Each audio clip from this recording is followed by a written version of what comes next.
It's game 2 of our doubleheader tonight from ESPNY World of Sports. Jill Barrett leading off, and she grounds out to second. And Courtney Seoan playing second base tonight. Kalani Ricketts getting the nod inside the circle, and all sorts of momentum tonight for the USSSA Pride coming off that come-from-behind win, 5-4. Well, the Racers actually had the momentum all game until in the 6th and the 7th when the Pride was able to come back and inch their way back by finding ways to get runners on base. And that was what the key to the game was from the first and second inning for the Pride. They were just able to bring that into play at the end of the game. So now they carry the momentum into the game here, where you see Barrett swinging at the first pitch. She's trying to get that momentum back on her side, not letting Ricketts throw too many pitches and get that ball moving around the plate. But right there, she wasn't able to stay back and get a hold of it. Grounded to Ricketts. She's got to hurry, and that one in the dirt, and Myers is on her way to second. Going for 3. Seo, the throw. Got her! Myers a little too greedy. And I think she might have been able to make that play happen had she gone in sliding. And I'm a little confused at why that didn't happen. I think she may have assumed she had that play. It looks like maybe Duran was kind of giving her the impression like that ball wasn't coming. But a great idea, great bunt. Narissa Myers known for some more of her power. There she throws down the bunt. Kehlani Ricketts having to turn away from her throw and overthrow first base. But then rounding second, she was looking back at the ball, and I think she thought that there wasn't going to be a play at third. So a wild start to this one, and unfortunately for the Racers, that really changes the momentum to a big momentum swing there where Racers would have at least had a runner in scoring position with Morgan at the plate. Instead, you know, there's 2 away here in this inning. Yeah, definitely a game changer there. And that early in the game, you have to give your top of the lineup a chance. With Charlotte Morgan, she has every opportunity to go out there and score that run. Morgan's down on strikes. Ricketts records strikeout number 1, and the Pride come to the plate, looking for the series sweep over the Akron Racers. We'll be back to Orlando after this.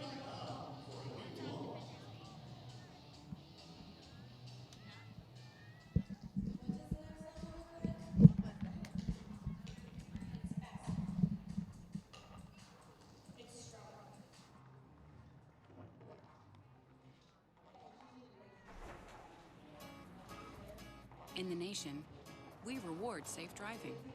Add Vanishing Deductible from Nationwide Insurance and get $100 off every year of safe driving, which means you could save a lot of Benjamins.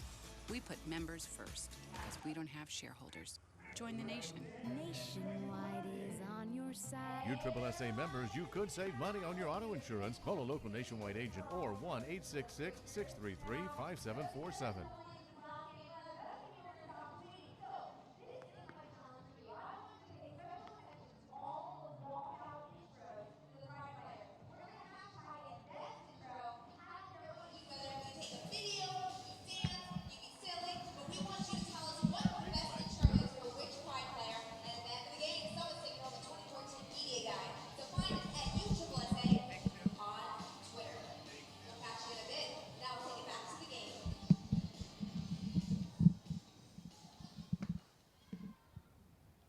And so the Pride come to the plate here in the bottom of the first with all sorts of momentum. You take a look at, they've done just about everything they can do in this series. Came back with that grand slam home run by Del Ponte to win the first game of the series against Rachel Fico, 5-2.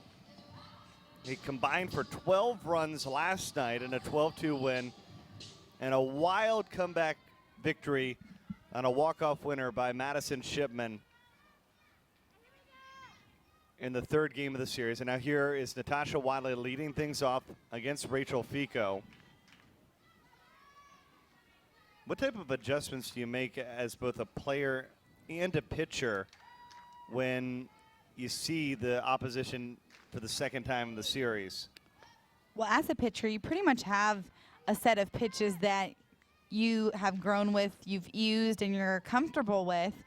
But now you just have to mix it up to different sides of the plate, to different players. You have to realize what you threw the first time around, whether it's the first game of the series or the first and second at bat of a game. You have to be able to mix up your locations and fool the batter. Essentially, you're just trying to catch them off guard where maybe they're looking away and you throw hard in. So Fico's done a great job throwing to the Pride before, not in every game, like you said, but she has gotten the only win for the Racers against the Pride this season. Chop but foul. And that was a little bit of the magic, if you will, that helped the Pride score those game-winning runs in the bottom of the seventh. The ball really didn't leave the infield until Shipman clubbed it to left center field. Yeah, I have to be happy to see that Watley and Lowe, even in the seventh inning, even with runners on base, they're sticking with what they know and what got them to this point in their career, and that's that chop slap. That's going to give everyone time to run, especially with speed on the bases in front of them.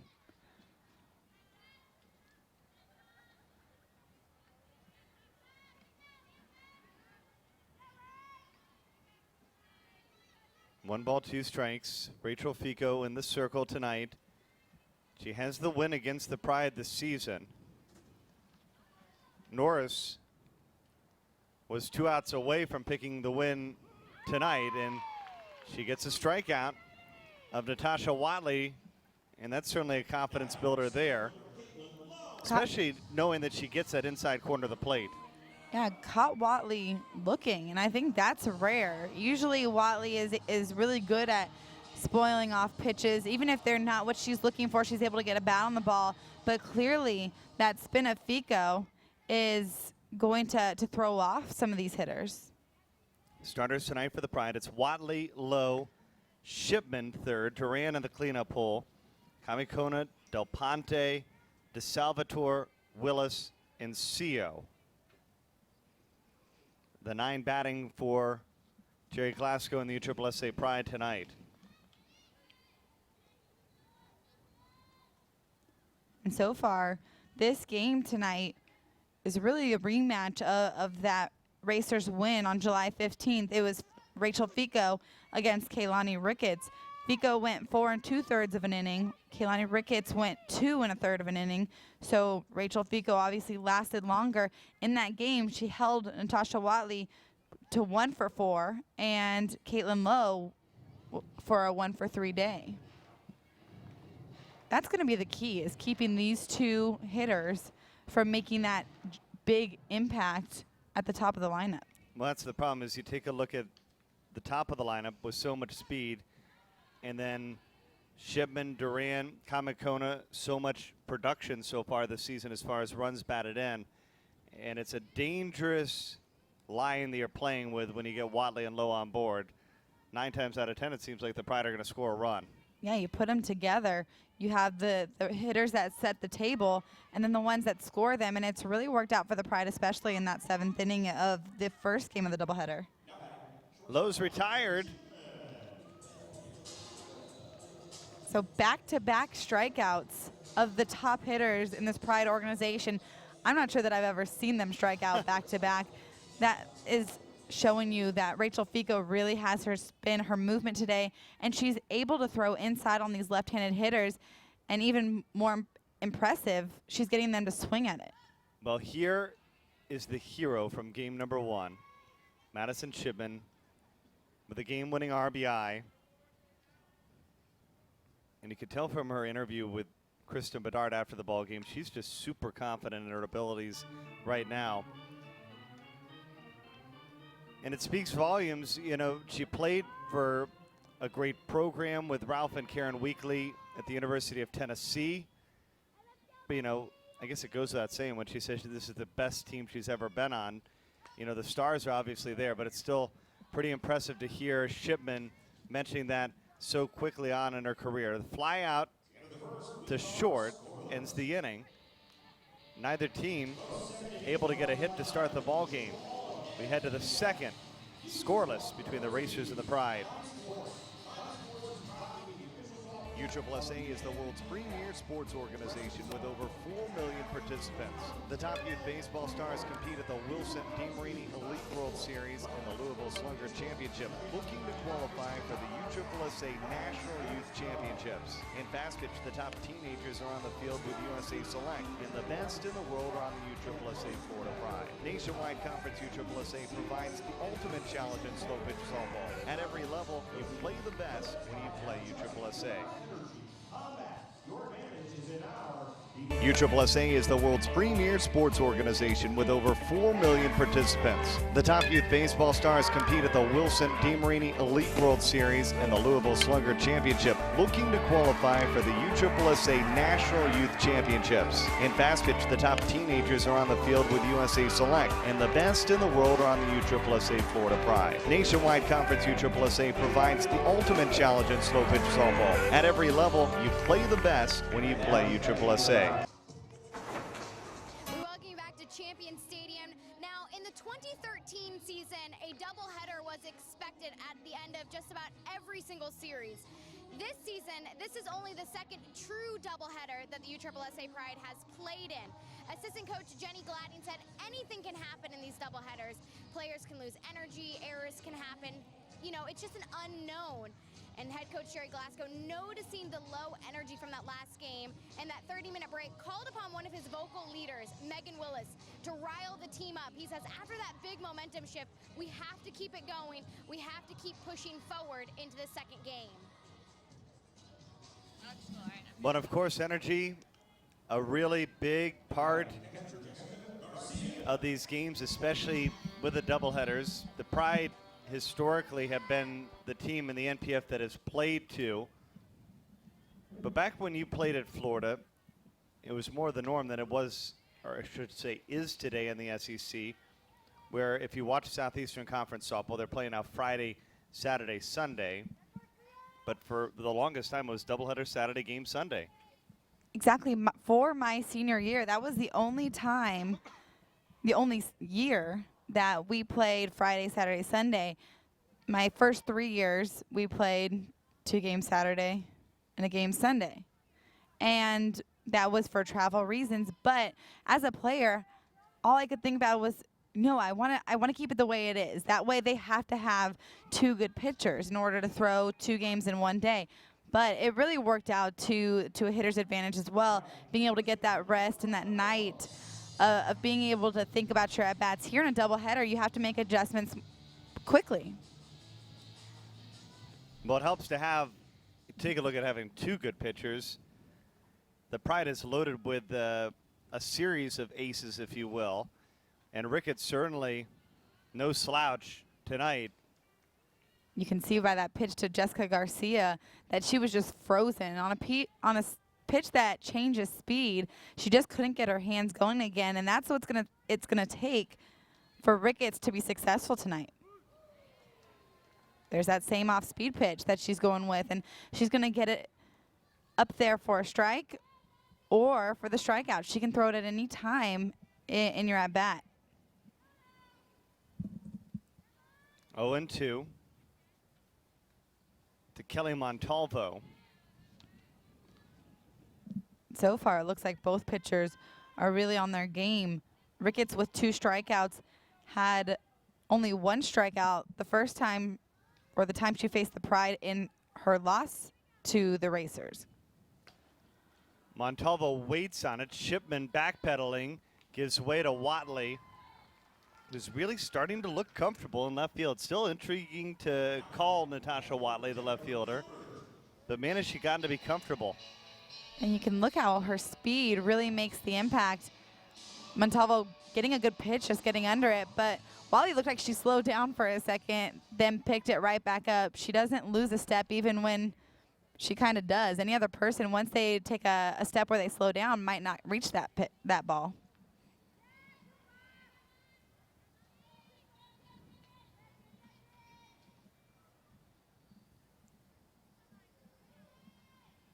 This is Jennifer Gilbert, who we saw have a pinch hit opportunity.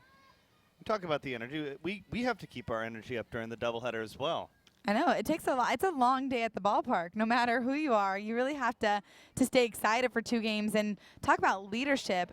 The racers are also going to need that vocal leader, because when the racers go back into the locker room in between games, they're a little bit down because they just gave up that game that they thought they had in their pockets. So their vocal leader most likely is going to be Kelly Montalvo, who you just saw up to bat. Second strikeout of the inning in the third of the ball game for Kaylani Ricketts. We're cruising here from ESPN Wide World of Sports. Pitcher's duel between Fico and Ricketts. I bring it all to the plate. I bring my love for this game. I bring the perfect feel of connecting with a 3-piece bat. I bring power with a thinner wall and stronger barrel, and the confidence of a larger sweet spot. So bring the heat. I own this. I'll show you beautifully powerful. Hello, I'm Don DiDonatis, Chairman of the Board and CEO of USSSA. In the year 2000, we introduced fast pitch softball to our association with the goal of becoming the nation's #1 fast pitch organization. Today, we believe we have reached that goal. Thousands of teams throughout the nation are playing USSSA. We're also involved at the professional level with the NPF, providing all young female athletes the opportunity to dream of one day playing professionally. We invite you to dream NPF and play USSSA. Sun sets on a beautiful night here in Central Florida. Bernie Gunther, Megan Bush, Kristen Bedard, glad you're with us tonight on USSSALive.com. Buckle in, doubleheader night, and we got a pitcher's duel. You know what they say, pink sky at night, sailor's delight. So I guess we're going to have a good day tomorrow? I think so. It looks amazing. That sky is so pretty, but they're just hoping to get the good weather for tonight. That's really all you can ask in Florida, especially after your night last night. And it doesn't really get much better. Kristen Bedard down the field said that it's been pretty much cool all day, and that's really not something you expect to have in your summer in Florida. Duran leading off here in the bottom of the second inning against Rachel Fico, who had a 1-2-3 first. Rare to see her getting waddly and low both via the strikeout. And then Shipman with a little pop to short. 5 of the 9 batters that have showed up in this game have gone down through the strikeout. It's pretty amazing to see what Ricketts and Fico have been able to do, both with different pitches. Where Kaylani Ricketts is throwing a lot of that off-speed pitch, Fico's going up, especially to the lefties. Duran is the first base runner of the ball game for the Pride. Well, Duran didn't really have to work too much for that one. Fico wasn't staying around the plate as much as she was to Watley and Lowe. And it's a mistake to think that once you get past those top 2 hitters that you're through the rest part of the spot of the lineup, especially with Duran. She's a huge threat and brings up some power and a hitter that's really on fire if you bring in the last game. Amanda Kamikona now. I got to say, she may have my favorite walk-up song. I got my AK. I know, her nickname is AK, so makes some pretty perfect sense there. Sometimes it just works. What was your walk-up song back at Florida? Mine was Vibin'. Yeah? And it was totally different than what I would have thought, because I love country music. It's the exact opposite. They flip to second, and they turn 2. Myers to Thomas. And over to first, and Kamakona grounds into a 6-4-3 double play. Such a tailor-made play. You can see that ball going up the middle. You at first don't even see Myers, and then she pops into the pictures. And then Thomas over there with a quick transfer, even with the slide, coming in right at her leg. She makes a perfect throw over there, and that's one way to get your pitcher out of trouble early in the game. By the way, I don't think anyone's ever heard of my walkout song, so no. It would be pretty interesting if somebody could guess that one.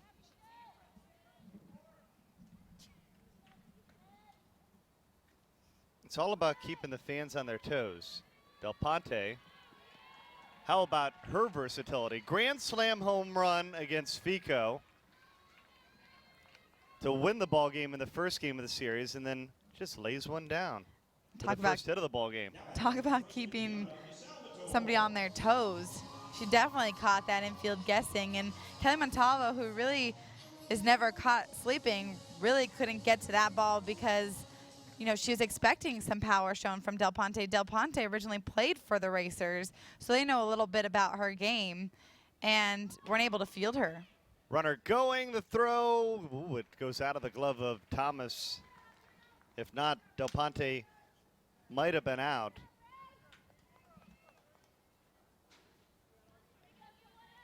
That's a tough way to field or play a steal. Thomas covering second base. When your second baseman's covering, it's a weird angle for your catcher to throw to rather than Myers coming across in front of the bag. Thomas has to reach over and then make the tag. Really difficult of a play, especially with speed of Del Ponte and her good slide straight into the bag and not around it. So DeSalvatore has an opportunity to give the Pride the first lead of this ball game. That was way inside. I'm pretty sure that would have hit her. That ball, once she made contact, was going straight for the dugout. DeSalvatore was able to get her hands out, but her bat head was out as well, and I think that was more of a defensive swing than anything. She just didn't want to get hit by that once her hands were started.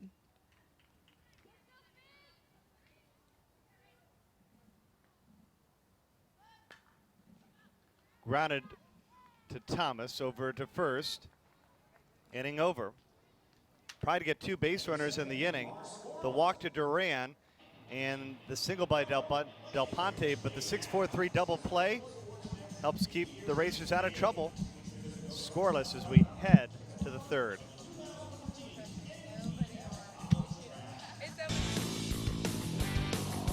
Get ready for world-class softball, Southern style. The National Pro Fast Pitch Championship is coming to the Hoover Met Stadium in Hoover, Alabama, August 20th through the 23rd. You'll watch the best players on the planet battle it out for the championship trophy. Players like All-American and Olympians Kat Osterman and Monica Abbott. Don't miss the NPF Championship August 20th through the 23rd. Make sure you get your tickets now at npfchampionship.com.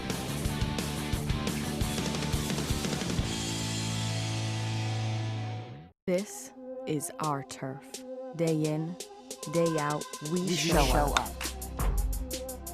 We are here to make an impact, to leave an undeniable mark on the game. We are power. We are performance.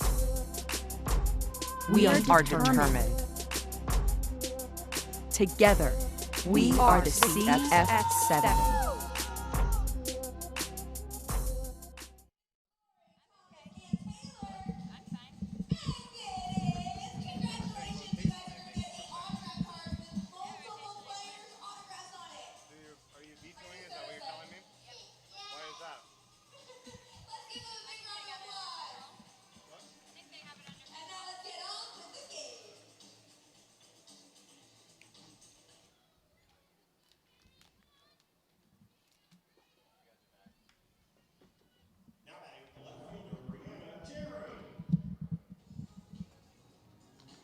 Brianna Cherry will lead off here in the third.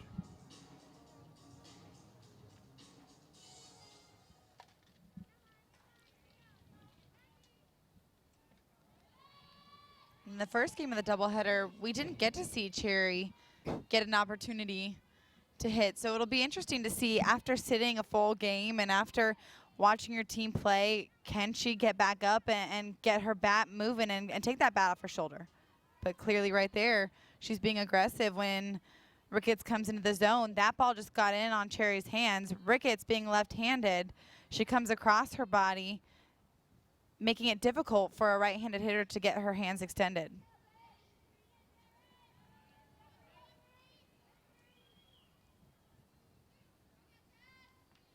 One and one to Cherry. Kind of inside outs that one into the stands. And me asking the question, could she get her bat off her shoulder after having pretty much the whole early part of the day off. She swung at both pitches that were in the zone, making contact with both. So clearly she's not afraid at swinging.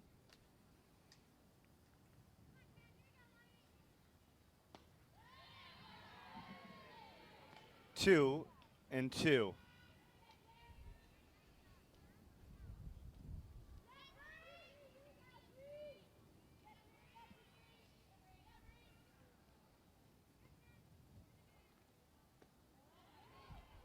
She was able to hold back.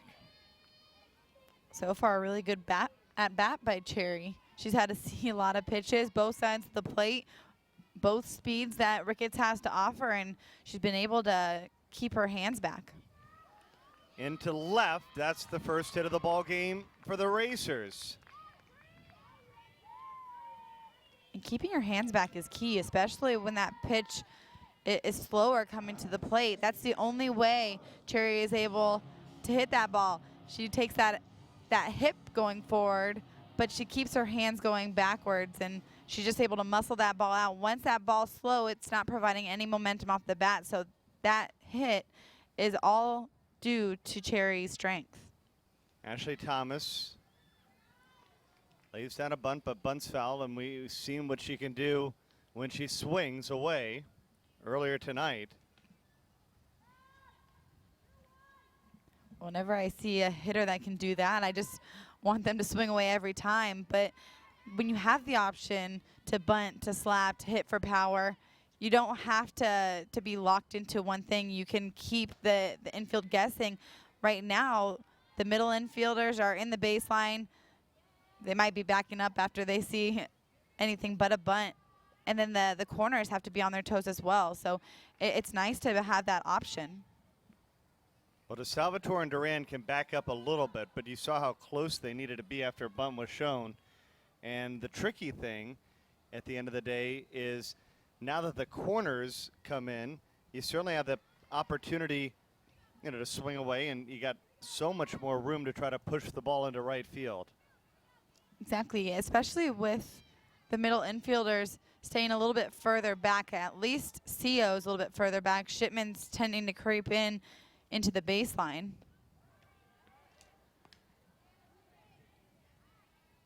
You can see Willis right there keeping Cherry honest, not able to get too big of a lead against Willis, even if that play is not close, which it was pretty close. She's making sure that Cherry isn't getting too big of that lead on the play. Grounded but foul. And despite the great effort by Andrea Duran, they're going to have to try it again. And Thomas might have been safe if she was running hard the whole way down the line. I think after that ball was called foul, she slowed up. But to the fans in the stands, they were wishing they would have called that ball fair. Took away a web gem from Duran, that's for sure. Well, Duran's had plenty of those, especially like you mentioned earlier today. She was previously known as the defensive specialist, now highlighting that hitting, the offense, the power. She's still able to make those plays. Ooh, off-speed pitch, got her swinging. And Cherry nearly was leaning the wrong way. And Willis is going to continue to keep Cherry honest. She wants to make sure that you don't have a base runner that's leaning toward second base, but you could just see how that off-speed pitch to Thomas catches her leaning forward. You would think if you can not have to swing as hard that you don't have to start so early, but Thomas was caught guessing a little bit there. Here's Ayumi Carino.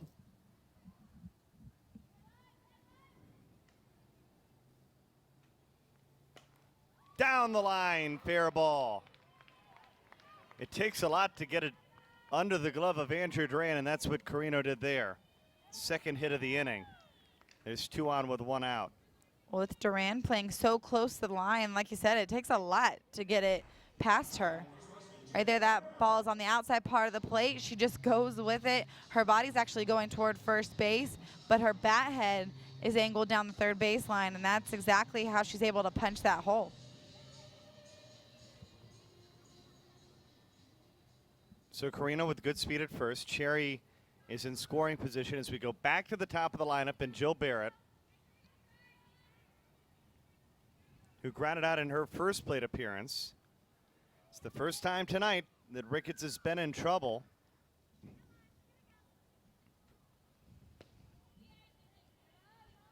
Well, Barrett, the first time up to lead off this game, only saw one pitch. She got up, swung at the first pitch, grounded out to the first baseman, and then her at-bat was over. She really didn't get the opportunity to see a lot of pitches and what Ricketts is going to go if it were to go to a deeper count. So this is almost like a first at-bat for Barrett. 2-0.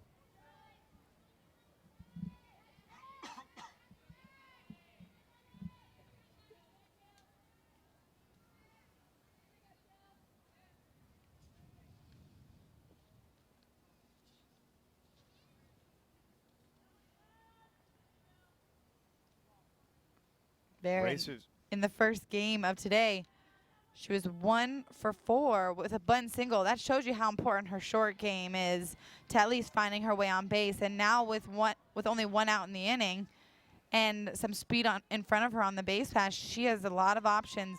Even if she is the out at first base, she moves 2 runners into scoring position and 160 feet away from the first run of this game. 3-0 called strike.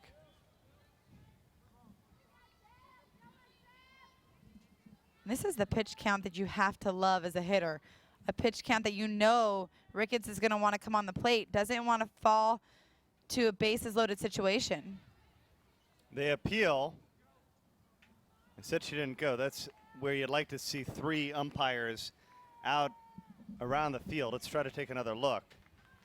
To me, from up here, I thought she cast her hands out over the plate, but she did a great job selling it, starting to walk down first base. I thought she was going to turn around and walk back into the box, but a good call going toward the racer side. I think that Ricketts might have gotten her to chase at that one. Here's Myers with a big opportunity.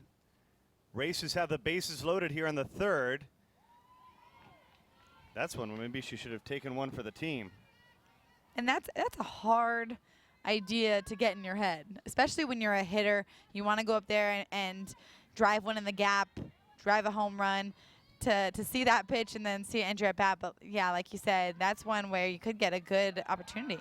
Well, she was the one that was right because she hits it back up the middle and she brings in 2.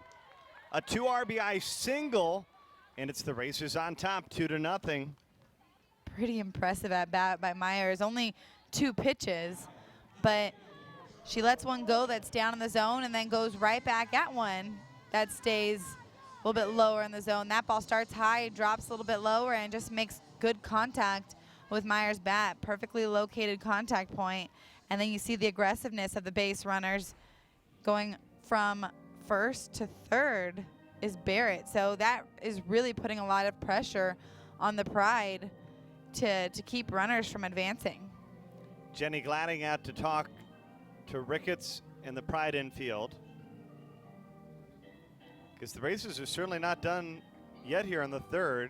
There's only 1 away and there's 2 in scoring, or excuse me, 2 aboard with runners at 1st and 3rd. And then you're coming up to the clutch part of their lineup. You have Morgan up to bat, then Garcia. Both of those girls having RBIs in the win against the Pride on July 15th. That RBI category was pretty much filled by Myers, Morgan, Garcia, and Montalvo. And so that's who you have up right now producing a lot of those runs. You have Myers, who did exactly what she was hoping to do, get on the board, and then Morgan still having another opportunity right behind her. Charlotte Morgan struck out in her first plate appearance. This certainly hasn't been her series, but it could turn on a dime right here. For a right-handed hitter, it's difficult to catch up to Kaylani Ricketts and the speed that she has going onto the inside part of the plate. Monica Abbott's the same way. She likes to go hard in, and if you can't get your hands extended, then you're never going to be able to get your bat to a good contact point. Runner going, foul ball. And I'm not sure who would have been the better recipient of that call, because that would have been out number 2, but the Racers would have made it 3-0. Well, it looked like to me that Duran was looking toward home. She caught Barrett right in the middle.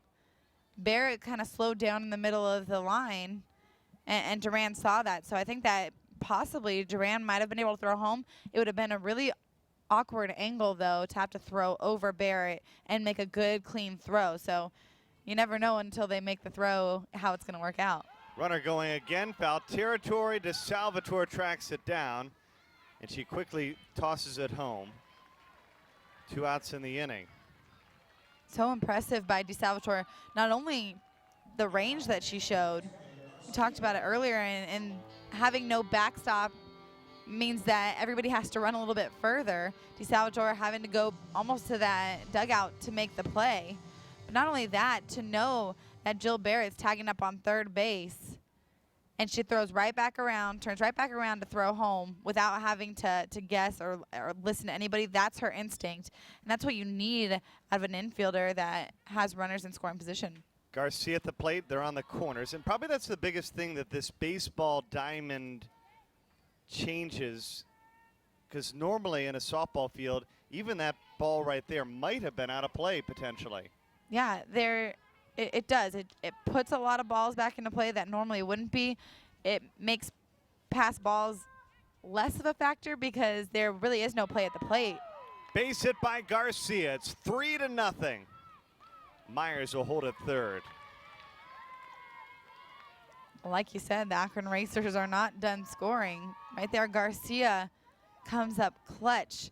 And the way she does that is she waits for Ricketts to stay on the outside part of the plate. You can see Willis setting up. Garcia just gets her bat head to that angle, and a lot of times Ricketts goes inside. When you have a game plan, you know you're sitting on one pitch, and it looks like Garcia was sitting on the outside part of the plate. 3-0. Montalvo swings at the first pitch. Low back pedals, makes the play, inning over. But Myers, 2 RBI single, and Jessica Garcia's RBI single have the Racers on top first in this one. In the final game of the series, it's the Racers leading 3-0. Since day one, Combat has been at the forefront of composite bats. Combat bats deliver on average a 15% larger sweet spot than the closest competitor. In today's game, where margins for error are small, Combat's on average 15% larger sweet spot means our bats reach maximum performance over a wider span. It's the difference between a home run or the warning track, a base hit through the middle or hitting into a double play. It's the difference between winning and losing. Beautifully powerful doesn't just mean hitting home runs, making diving catches, or throwing no-hitters. It means having confidence in your abilities, staying composed in any situation, and playing with passion every pitch of the game.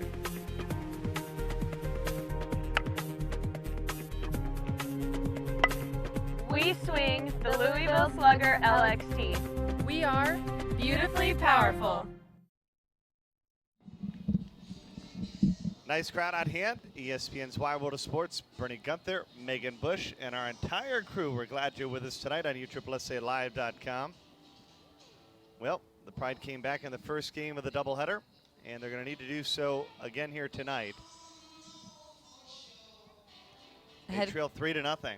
When head coach Jerry Glasgow told them to enjoy the feeling of being down, I don't think he was hoping that they would enjoy it so much it would be back-to-back. But what they were able to do in the first game of this doubleheader was pretty incredible. They were able to band together in that 7th inning, but they also know that that's not something they want to do on a consistent basis. So look for the Pride to be aggressive here, but then also to be selective at her higher pitches in the zone. I think that's what's been getting them in trouble, is chasing after her rise ball, and then also after her off-speed pitch. If they make her come down, they are going to have a good shot at hitting the ball hard. It's Fico against Willis to start the third.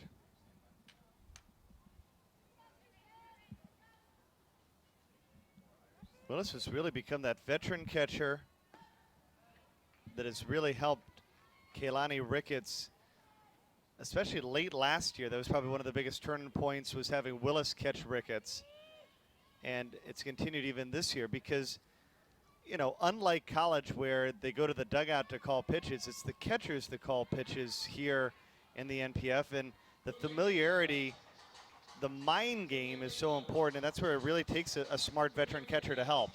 And I was talking to Coach Jerry Glasgow before about who was going to catch who, and he said everyone wants Megan Willis. She's smart behind the plate. She makes them feel comfortable. She makes good decisions, and she's more of that comfort factor for those pitchers, knowing that they have that veteran, like you said, backing them up. She frames the ball well, and she has a good positive energy, which Kristen Bedard was talking about earlier. They call on her to be a leader, and that's partly because of the position she plays on the field. She is also that leader on the infield.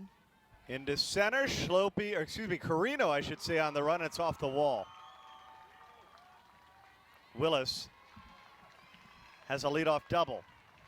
So impressive what she can produce with her bat speed, and that's pretty much what her swing consists of. She has great hands, but she gets that bat through the zone so quickly. So when it's left up, she gets to that. And that one actually was kept a little bit lower.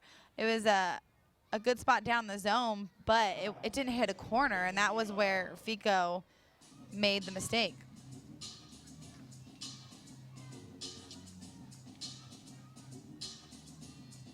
So that brings to the plate the former Oregon Duck, Courtney Seo. You can't ask for anything more than a leadoff hit like that, especially because coming to the bottom of their order, they're hoping to get people on base in order for Watley and Lowe to come up with someone to hit for. And Seo cranks it to right, but look at Gilbert back there, and Willis reading the wrong way, and she's out at second. They've doubled her up. I think Willis thought for sure that was going to get over the glove of Jennifer Gilbert in right field. And the question is, I wasn't even sure that Myers had her foot on the bag when they retired her there. That might be worth one more look. Yeah, really interesting play there, and a really difficult play for right fielder Del Ponte to make. She makes it over her shoulder and comes back, makes a hard throw into her cutoff. And it was just a really close play no matter what. Willis right there caught leaning. She was actually, I don't think she thought that ball was going to be caught, and she was trying to score on that play, trying to be aggressive. Took her eye off that ball for 2 seconds, and all of a sudden she sees her coach waving her back to second. It just happened so quickly. It's all when you're trying to be aggressive, so you can't falter for that. So F9946 in your scorebook. A double play. That's a weird one. You don't write that one too often. Back to the top of the lineup, and Watley struck out looking. Something you don't see often as well. You can just see the change in this inning that play makes, where the Pride starts off with a leadoff double, and the dugout's excited. The hitters behind them, I'm sure, are excited. And the Pride's a little bit down until they can get themselves out of a tough situation.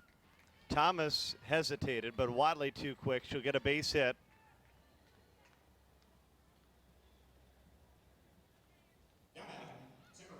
That's really all that could be done with that play. Thomas really has to come and get that. There's no other option. She gets that ball at its lowest point, making sure she keeps that in her glove. Smart not to make that throw, because when you're throwing from that close across your body while moving forward away from first base, that's a really tough play to make. And if that ball gets past first base, Watley's probably scoring on that play.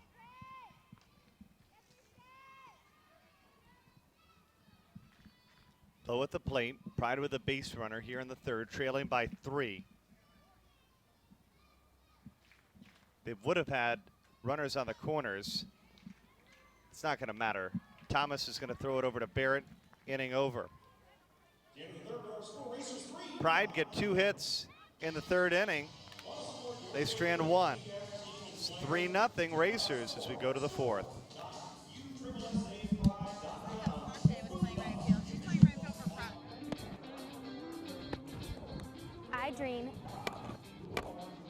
I dream. I dream NPF. I dream NPF. I dream NPF. I play USSSA. I play USSSA.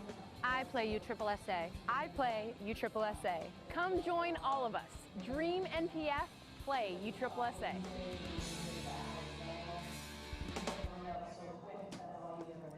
It was a lifetime in the making. 4 years of over-the-top hard work, dedication, and sweat. Together we fought to the end and rose to the top. A national championship is something that we dreamed about, but we knew it wasn't over. How can you hang them up when you're just getting started? Now, here we are again, fighting for an NPF championship. The hard work, dedication, and sweat starts all over again. We've been to the top before, we'll be there again. And when we got to the bigs and it was our show, we knew there's no other equipment that we choose. Welcome back. I'm here with Akron Racers head coach Brian Leven. Now, Brian, that was a heartbreaking loss of game one with the walk-off win. What did you go in and tell your racers to help them regroup and refocus here in game number 2? Well, basically just tell them have a short memory. That was a tough loss. You know, we played a good game and thought we did enough to win, but you know, the pride's explosive and they did what they had to do to come back and get the victory. So, you know, have a short memory and come back ready to play. Now you guys find yourself up ahead again in this game. How do you keep the lead and maintain the scoring?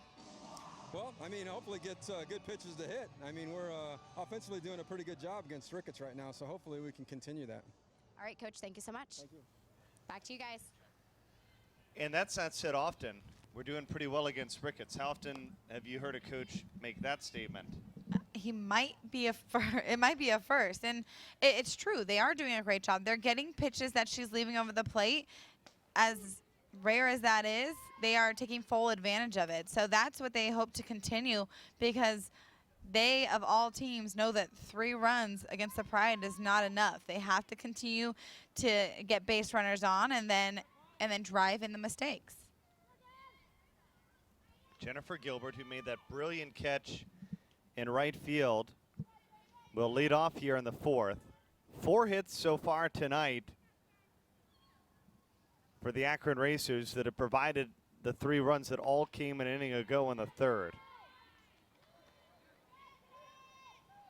Well, clearly the advice from their head coach really sunk in. They needed to have a short memory, but then also keep that as a drive, a reason to push even harder this time. He said he thought that they did enough, and really it's never going to be enough. You have to keep pushing 10 runs, 11 runs, 12 runs. You can't ever feel like it's enough against the Pride, because whether they're down by 1 or 7 in the 7th inning, they're going to fight their way back in the ballgame. 1-2, foul. And Gilbert will earn another pitch.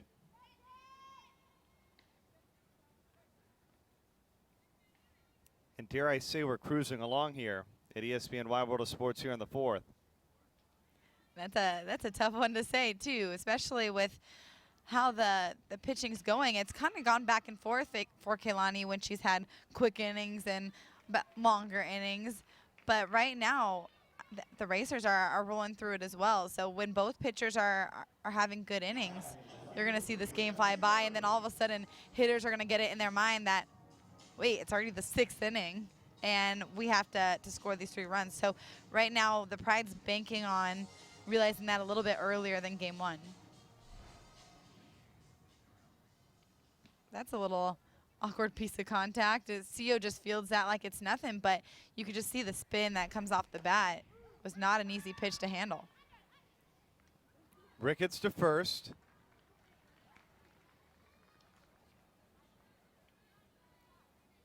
Two outs. Second baseman Ashley Thomas. That's an important out for Kehlani Ricketts to get, especially against Cherry, who really started off everything for the Racers in the 3rd inning. It's important to keep that confidence down as long as you can get your outs. Duran had to hurry to get Thomas, but that's what she does. 2nd time tonight. It's a straight 1-2-3 inning for Ricketts. Hit at the bottom of the 4th. Racers leading 3-0. Nice defense there as you take another look at the play made by Dre. Krista Bedard standing by with the head coach of the Pride. Jerry, you preached grabbing that momentum back, and you did at the end of the game, though you find yourself trailing in this one. How do you get the momentum back on your side now? We just got to get base runners, be smart to play, get on base. When we get on base, take care of ourselves and get one run in.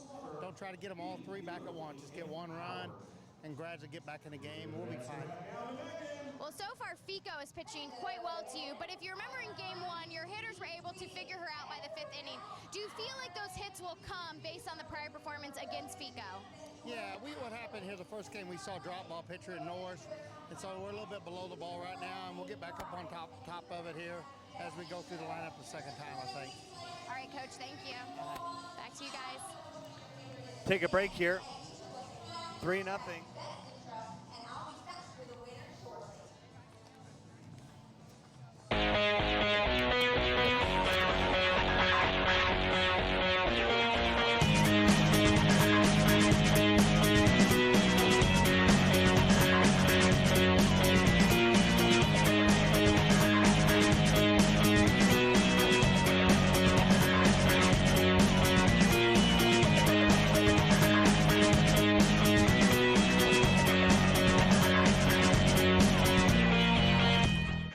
This is our turf. Day in, day out, we show up. We are here to make an impact, to leave an undeniable mark on the game. We are power. We are performance. We are determined. Together, we are the CF7.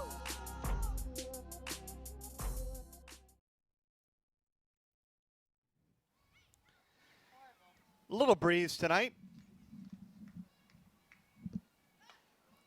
Shipman at the plate. Yeah, you really can't ask for anything more as far as weather goes. And a little bit of that breeze, and it looks like it's blowing out a little bit, maybe to the side, to the left field. But right now, these hitters, like Coach Glasgow said, are getting under that ball a little bit, maybe looking to score the big 3 runs, but you can't do that if you don't have runners on base. So he's right. You have to be able to get runners on base, and you can't think of being the hero right now if you're Madison Shipman, because you can't hit a 3-run home run. You have to be able to provide that run, those base runners for hitters behind you. Well, Shipman had the big hit earlier in the first game of the doubleheader. This is definitely a matchup she's seen prior to the NPF, being that Shipman is a player from Tennessee and Fico from LSU, so both in the same conference. Foul down the line. Just missed. Clearly they're different in years and ages, Fico being 2 years older, but Shipman's always played like an upperclassman. When she was at Tennessee, I remember Coach Walton from Florida would always say, even as a freshman, this girl is going to be the best shortstop in the conference. So watch out for her. She's made her way into the box and been one of the strongest hitters in the conference as well. So definitely well known from the time she stepped onto the college scene. 3-2 upstairs. Swing and a miss. Out number 1. Fico hasn't actually had a strikeout since the first inning, when she had 2 strikeouts against Watley and Lowe. Coming right back here with a big pitch up and in, and you just catch Shipman with big eyes swinging big. Andrew Duran walked in her first plate appearance. And you sense that Fico's really starting to get in a zone. And that kind of happened with Lisa Norris for the Racers in the first game. She had a rough first inning and then really got into the zone where she was able to get the Pride swinging off the plate, but then looking at her good pitches. So it's not surprising to see Fico settle in, but at the same time, Pride is trying to rattle her and get her out of her zone. 2-1.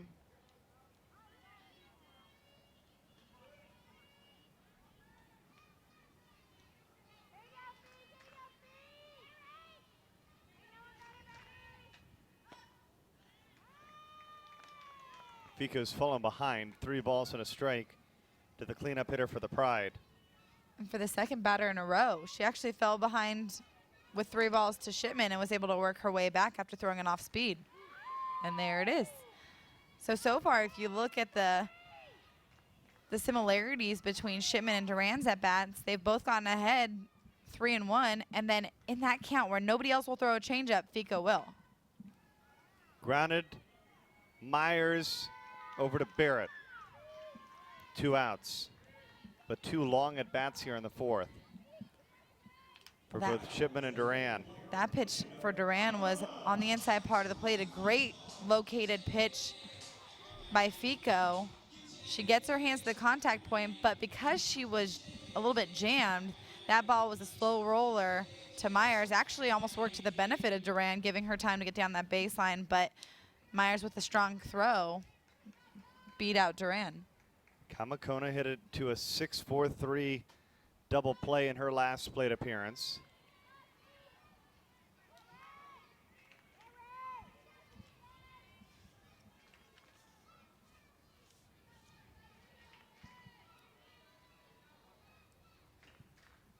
Kamakona's had 2 at-bats today, both of them pretty hard hit, and both of them toward the right side of the field. She had a double in her only at-bat of the first game of the day to right center, and then that ground ball double play earlier this game as well. So she's hit the ball hard, just hasn't had much result in this game for it. Hit the ball hard there and gone. There's your answer. And right there, using that center field, using that middle part of the field, she really is doing a great job being able to keep herself from pulling the ball and to get ahead of any off-speed pitches or any pitches that are on the inside part of the plate. She is using that outside corner and sitting on one pitch and really successful at it. They get one back on this big swing. You just see her watching it all the way. I think Carino actually maybe had a shot at that. She jumped but didn't put her glove out. Still a great piece of hitting right there on a pitch left up in the zone. Del Ponte now, the hero of game 1. As the Pride stole one from the Racers in that one with their grand slam late in the ball game. Well, while Glasgow isn't looking for the big swings, he'll definitely take them, especially if they're going to make Fico pay for leaving the ball up in the zone. As a hitter, you want to make sure that the pitcher knows that she can't make the mistakes. If pitchers feel comfortable going on the plate, then you're not giving yourself many options as a hitter. Check swing out of play.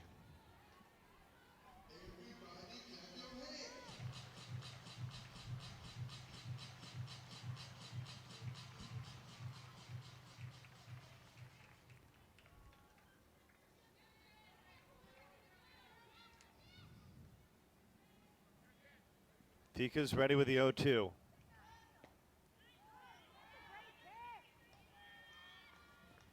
Kelly Montalvo thinking that pitch was going to be called for a strike, and it was a great pitch. I think it just floated a little bit too much into the opposite batter's box.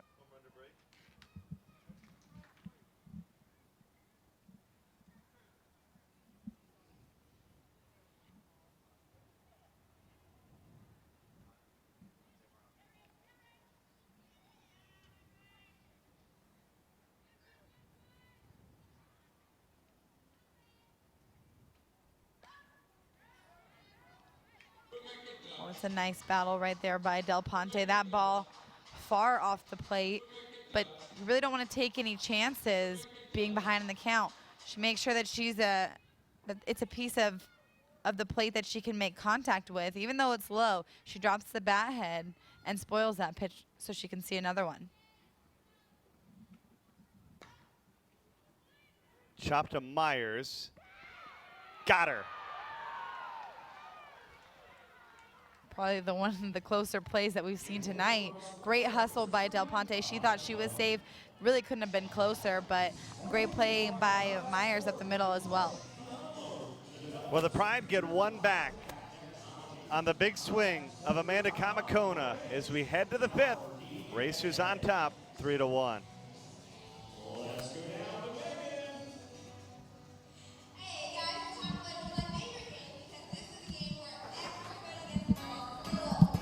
In the nation, we reward safe driving. Add Vanishing Deductible from Nationwide Insurance and get $100 off every year of safe driving, which means you could save a lot of Benjamins. We put members first because we don't have shareholders. Join the nation. Nationwide is on your side. You USSSA members, you could save money on your auto insurance. Call a local Nationwide agent or 1-866-633-5747. You're right next door, right? Get ready for world-class softball, Southern style. The National Pro Fast Pitch Championship is coming to the Hoover Mat Stadium in Hoover, Alabama, August 20th through the 23rd. You'll watch the best players on the planet battle it out for the championship trophy. Players like All-American and Olympians Kat Osterman and Monica Abbott. Don't miss the NPF Championship August 20th through the 23rd. Make sure you get your tickets now at npfchampionship.com.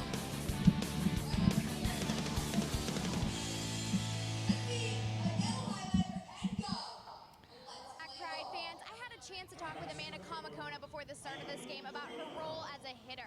She says knowing that that's what her position on this team is, it's taken a lot of the pressure off. Throughout the game, she constantly watches pitchers, so she's ready at any moment, knowing that Coach Glasgow could lean on her for ability at the plate. Now, she said that she's looking for anything hittable and that her range has widened over the seasons because pitchers don't often throw to her what she had success on in the past. She said each time she goes up, she's looking for something hittable, and it's made her a better hitter. And Bernie, we saw some of that power that she has with that solo home run. Well, and for her, it's transitioned into a starting role tonight as the designated player. And that's what it's all about, you know, on a team that has as much power as the Pride has, both pitching and offensively. It's hard to find that slot. Yeah, it's pretty interesting that she actually finds more confidence knowing that she's just a designated hitter or a pinch hitter. Usually, hitters like to see as many at-bats as possible, and just finding that comfort, she comes up there with some big swings, and also having the idea to come up and having to change what she's looking for in at-bats. If she's good at hitting a drop ball, she might have to look to start raising her hands to go up and meet that rise ball if pitchers aren't giving it to her. Once you're in a league long enough, the pitchers start to realize what kind of hitter you are, and they're going to throw to your weaknesses. So she turned her weaknesses into strengths. Well, and that's probably one of the biggest things in the evolution of the game, even at the college level, especially with as much television coverage and internet coverage as there is. You'll see a strikeout here for Ayumi Carino, who's down on strikes. I don't think that there's any players out there that haven't been scouted where they know exactly what your weakness is. So you might be able to get away with it your freshman year, but by the time you're a sophomore, you need to make the adjustment. Exactly, and sometimes that's the advantage of being new to the game, is that they haven't figured you out yet. In the NPF, they figure it out a little bit quicker than a college player, especially with how smart they are, how many pitches they've made throughout their lifetime, how many batters they've seen. They can read you really early on in your career as a rookie, and they usually feed on the fact that you're new to this league, whereas in college, like you said, the surprise factor, they don't know what kind of hitter you are yet. These girls, they've all been on TV, they've all been scouted, they know exactly who they're facing every single at bat, better than any coach could tell you.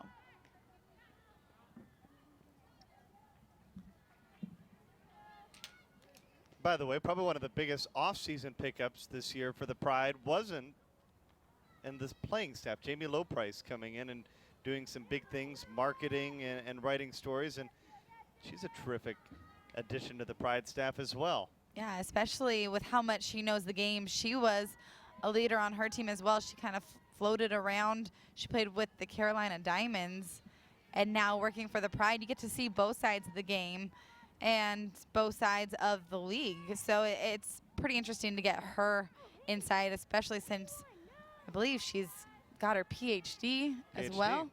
And so it's just impressive that she can bring She that might be part. the smartest one in the USSSA office. She might be. She's also going to be a professor in Tampa come fall. So they actually are very lucky to have her on staff here. She'd certainly probably get my vote.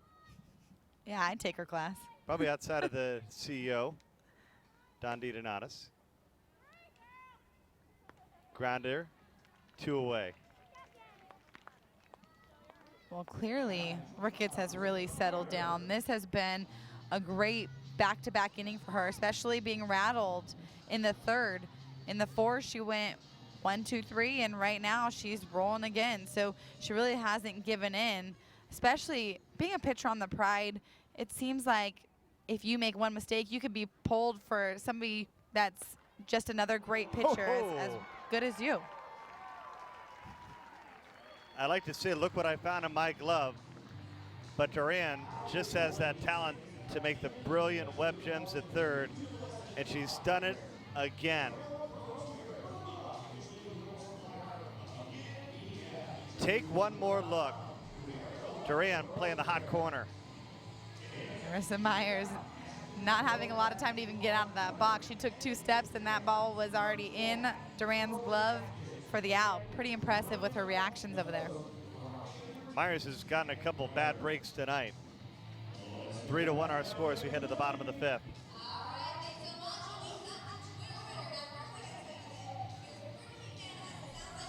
When my husband Tom was diagnosed with cancer, it was a scary time for us. A lot of the cancer treatment left my husband feeling tired and weak.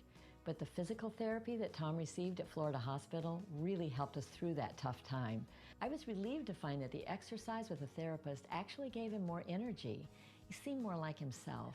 And we have Florida Hospital sports medicine and rehabilitation to thank. Ask your doctor if sports medicine and rehabilitation is right for you.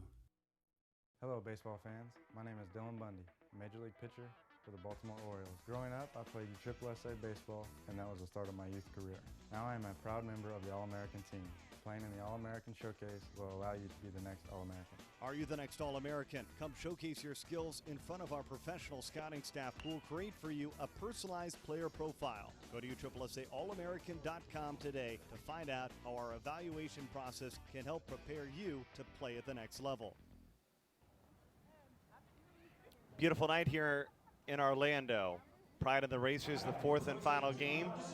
Glad you're with us on USSSALive.com with Megan Bush and Krista Bedard, Bernie Gunther. Glad you're with us on the air. The Salvatore leads off here in the bottom of the 5th. Pride find themselves behind once again. In some ways, that's been the storyline in this series. They've had to come from behind in all 4 games. Obviously, you got to discount the 12-2 win last night because they came from behind early and obviously put a hurting on the Racers as you see a line out to Barrett at first. Barrett caught it, no problem. Again, the Salvatore, same as Myers, didn't even have to take a step out of the box. That's how hard they're hitting that ball. But the defense is so important in this game for both Ricketts and for Fico. They're going to need these plays made because if they're not, those balls are down the line for doubles, triples. With the speed of these hitters on the Pride, you've got to take advantage of the outs they're giving you in line drives. Here's Willis. She doubled in her first plate appearance. And went foul down the line. They're working the corners tonight. I thought we were going to see another play there by Montalvo, probably a diving play at that. She's really aggressive, especially with the ball down the line.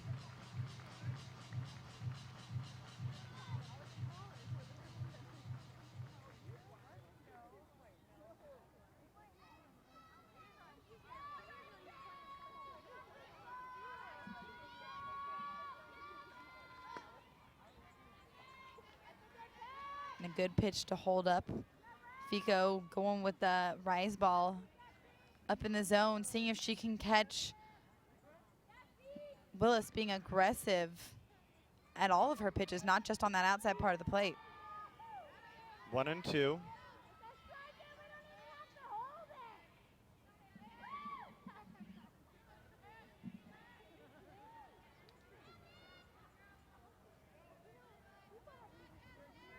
The gloveless Megan Willis. That's interesting, right? Yeah, that's a, I think she's done that before, but you know, with her bat speed, you've got to imagine that's a tough thing to do without batting gloves.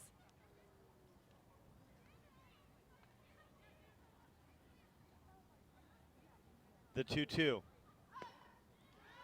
that's a good spot for Fico, especially being even in the count. She's working both sides of the plate.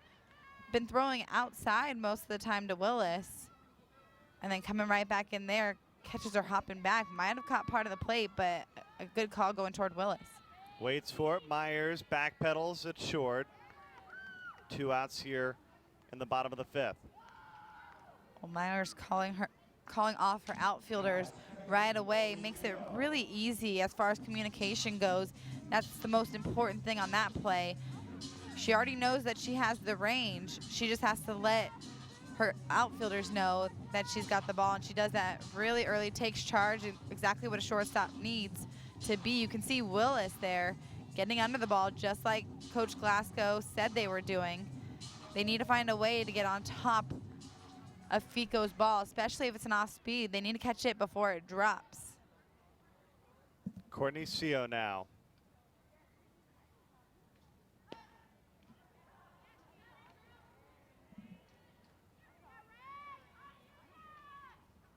She flew out to right on the brilliant grab by Jennifer Gilbert, if you remember back in the 3rd, where they were able to double up Megan Willis, who led off the inning with a double.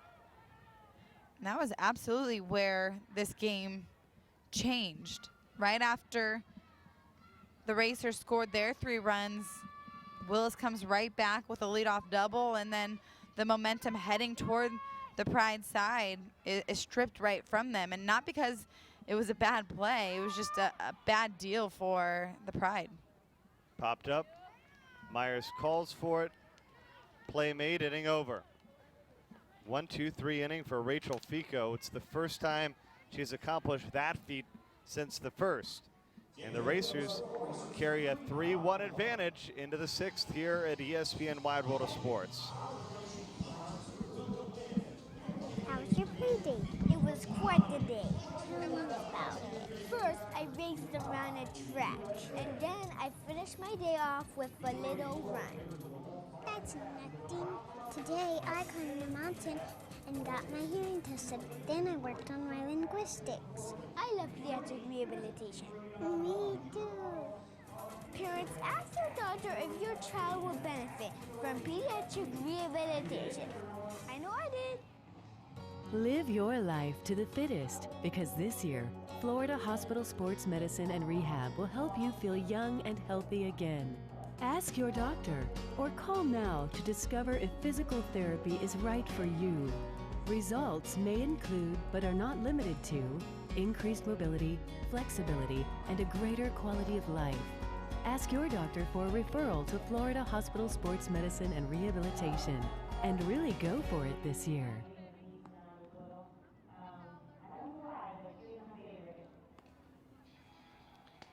Well, we're going to find out in the next half an hour or so if the Racers can finally hold on and get a win over the Pride. They've been so close in the series. In fact, 2 outs away earlier tonight in the doubleheader. Well, one thing that's on the Racer side is that they've felt the pain of the Pride's comeback 3 times now. So they're really getting that thirst for finishing out a game. They want to get this win so badly, and it means so much just to pull a win from the Pride. But having this in your grasp, especially twice in one night, that's going to be huge motivation for them to keep it tight in the circle. Charlotte Morgan at the plate to lead off the 6th. 0 for 2 tonight. She struck out back in the 1st and popped out in the 3rd. 2-0.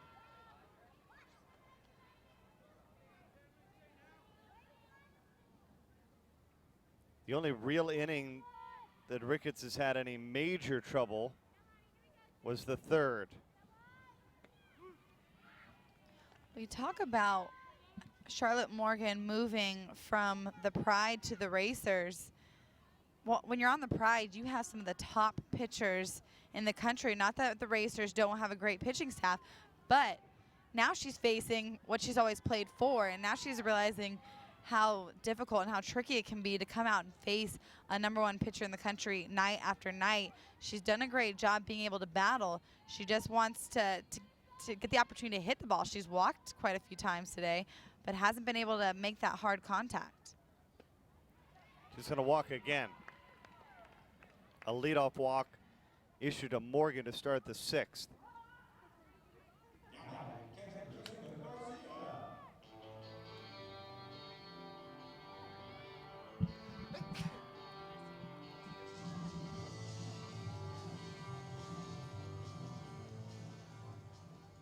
Well, you may want more cowbell here, but instead you're going to get a pinch runner. Well, that's about what they need at this time. And to get the leadoff single, they're really going to have, or excuse me, the leadoff bunt. Oh my gosh. The leadoff walk. It's okay. The walk. So I'll more get it. I'll cowbell get there. Is what would mess you up. I know. I'll get there. The leadoff walk. You're going to need somebody on base with speed. They're going to need to take advantage of what they can get from the Pride, and changing pitchers now, they're going to have to make that adjustment starting over. So with speed, they can look to steal, they can look to hit and run, and just add to the cushion that they have currently for their pitcher, Fico. Day is done for Kalani Ricketts. Danielle Laurie in to throw for the USSSA Pride, and she is all smiles, isn't she? She always is.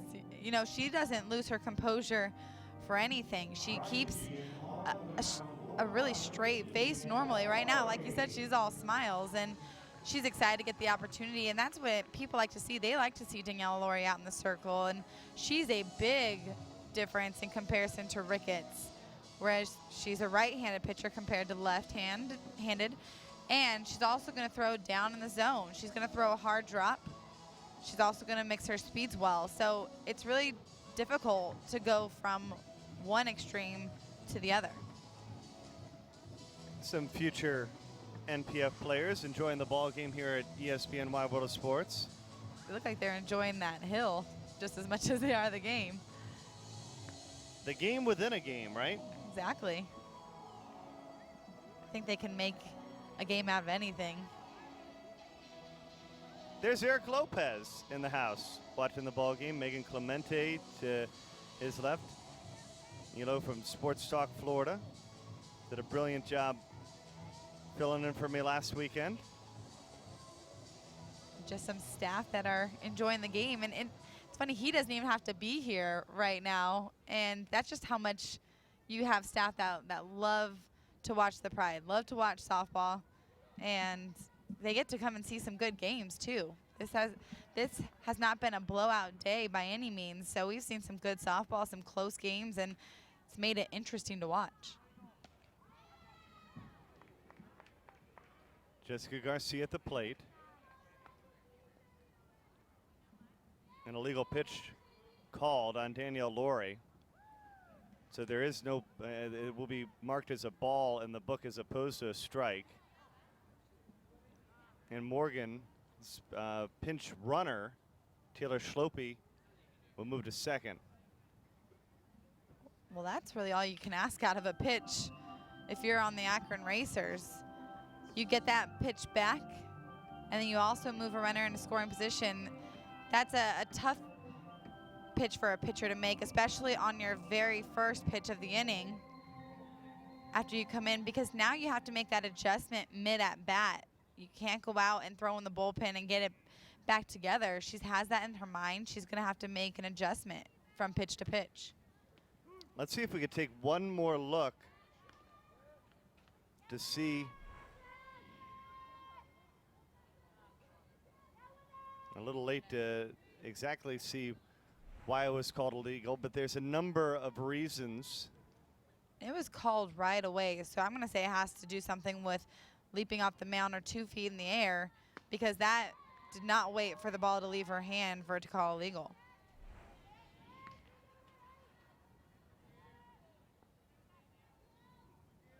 It's another look. And I didn't see much. It seemed like her back foot was dragging off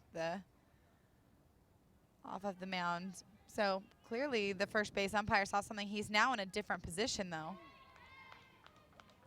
3-1. But as a pitcher, sometimes that can rattle you. And a hitter also knows that as well. You know that in the middle of an at-bat, you have to change somehow your mechanics.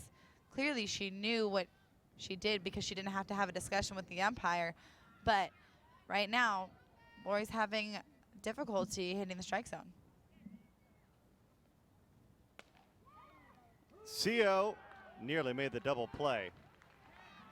And especially with the illegal pitch, because you take a look at the penalty, especially with base runners aboard is severe, because you get the ball and the runner advances to the next bag. And the reason it might stiffen you up a little bit is because you don't want that runner to move up an additional base because of a second illegal pitch. See right there how close that was, but Taylor Slopey had a good read on that ball. Knew that that ball went up in the air and not down to the ground. Even though it was a close play, could have touched the ground, she made sure because she didn't have to move up if she didn't want to. First pitch inside to Kelly Montalvo. Racers would love to get a little insurance. I'm sure after that last game, they're feeling like no lead is safe because they watched 3 runs dissipate in a blink of an eye in the first game of the doubleheader. Yeah, like what we saw earlier in the interview with the Racers coach, he thought they did enough. And now you know that 3-4 runs is not enough. The Pride has just too much steam on their side. They have too much fire that is going to come at the end of this game, even with only 6 outs left to work with. 2-1.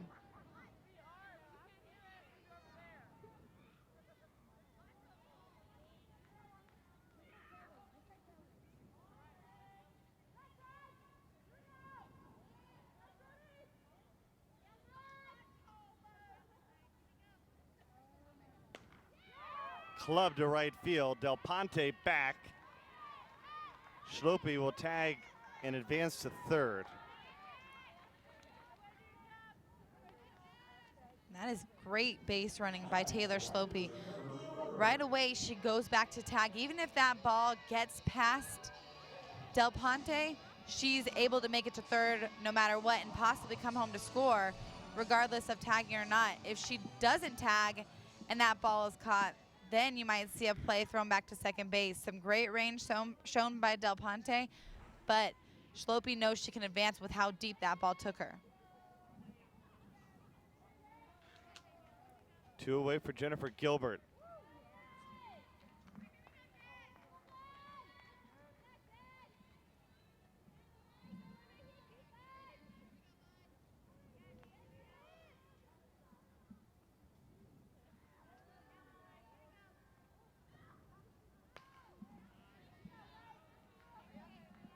Gilbert looking to use that baseline. If she can get it past DeSalvatore, she can at least have 1 run scored and a double. That's a great place to work, especially if Lori is throwing her on the inside part of the plate. She's backed off the plate a little bit, has an open stance, so that ball comes in. She's getting her bat head through the zone.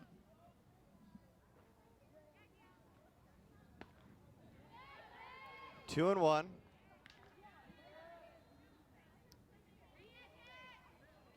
That pitch was right on the outside part of the play. Lori asked if it was too far out, and the umpire said low. I think that was a good location as far as height goes. And now, Lori needs 1 more strike to bring us to the bottom of the 6th.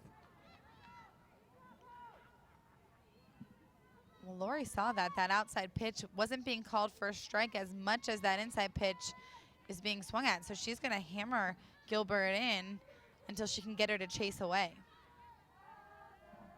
2-2. Tapper to first. It's a tailor-made play for DeSalvatore. Scoops it, tags it, ends the inning. The Racers threaten in the 6th but they strand a runner. They're still up by 2. Pride are down to their final 6 outs, trailing once again. This is our turf. Day in, day out, we show up. We are here to make an impact, to leave an undeniable mark on the game. We are power. We are performance. We are determined. Together, we are the CSSA.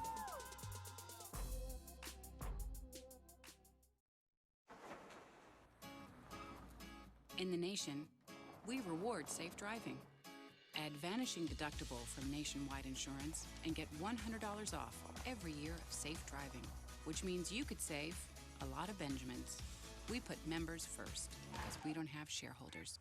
Join the nation. Nationwide is on your side. You USSSA members, you could save money on your auto insurance. Call a local Nationwide agent or 1-866-633-5747.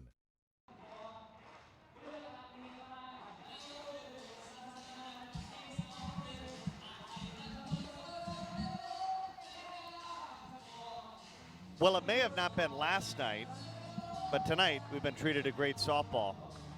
Yeah, you've seen a lot of good plays, a lot of good offense to where they're putting the ball in play and forcing the defense to make good plays. So all the way around, we've seen a close game, and that's what everybody wants to see. And we've seen some great pitching to go along with it, and a few mistakes too. So that's kind of what makes good softball, is when pitchers make mistakes and hitters take advantage of it. You look at the Pride, though, they're still so loose as a team. They never tighten up, and I think that's what's their biggest strength when it comes down to the end of the game. They are just playing it like it's the first inning, like they're trying to get on base one hitter at a time. Top of the lineup for the Pride, possibly for the last time in the ball game. So this is where Watley knows how important her at-bat is. If this is going to possibly be her last at-bat, she needs to make that impact and keep that lineup moving. Thomas has got to hurry, throw it away. And Watley's on her way to second. Well, we talked about, does speed from slappers make infielders make mistakes? And that's the prime example of, yes, that's the speed of Watley forcing Thomas into that bad angle, into that bad quick throw. Right there, that ball's probably a single all the way, just because of how quickly she has to go. She's never able to get that grip. If you don't have that grip, you've either got to go to just a toss, or you've got to hold on to that ball and keep Watley at first base. Low, looking for her first hit. Foul ball is called. And Watley acting like she's not believing never it. Touched.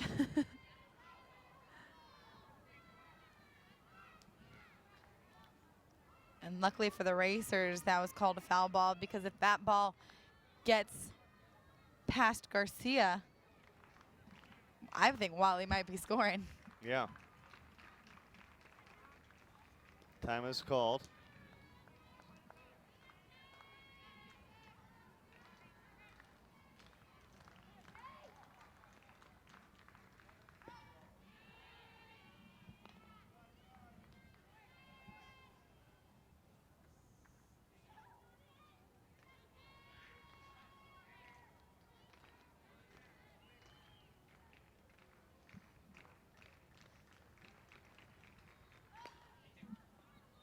Popped up, and oh, it's off the glove of Thomas. And everybody's safe. That's just about as much range as you'll see out of a second baseman. That's up in the baseline to cover for a slapper. But you can see that low loads a little bit more than normal and finds that perfect balance between outfield and infield. Looked like Thomas had that ball in her glove, but then she almost ran into Gilbert, and that seemed like it fumbled the ball in her glove. So a really nice effort and attempt by Thomas, but she just couldn't hold on to it. Luckily for her, she looked like she was going to catch that ball. So Watley couldn't advance to third right away, and then advance once that ball dropped to home. And here comes the Pride once again with that late game push. An inning sooner this time. So they're giving themselves a little And bit who of do we have at the plate? extra room. Possibly a two-time hero. Yeah.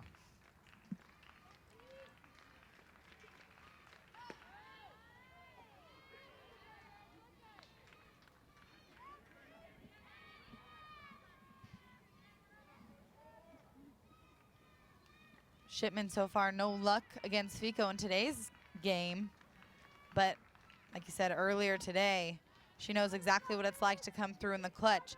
See a good pitch that's up in the zone. That's exactly what she did last time, and she was able to find a gap. So she's just trying to bring back those good vibes from her last at-bat of game one.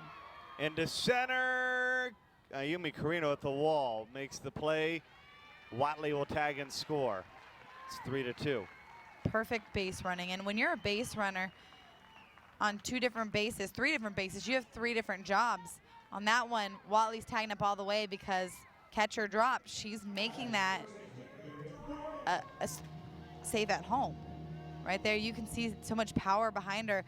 You know, just from that swing, it looks like she got all of it. But Carino able to get back in time, gets that ball in, knowing that Lowe has to get back to first before she can tag up.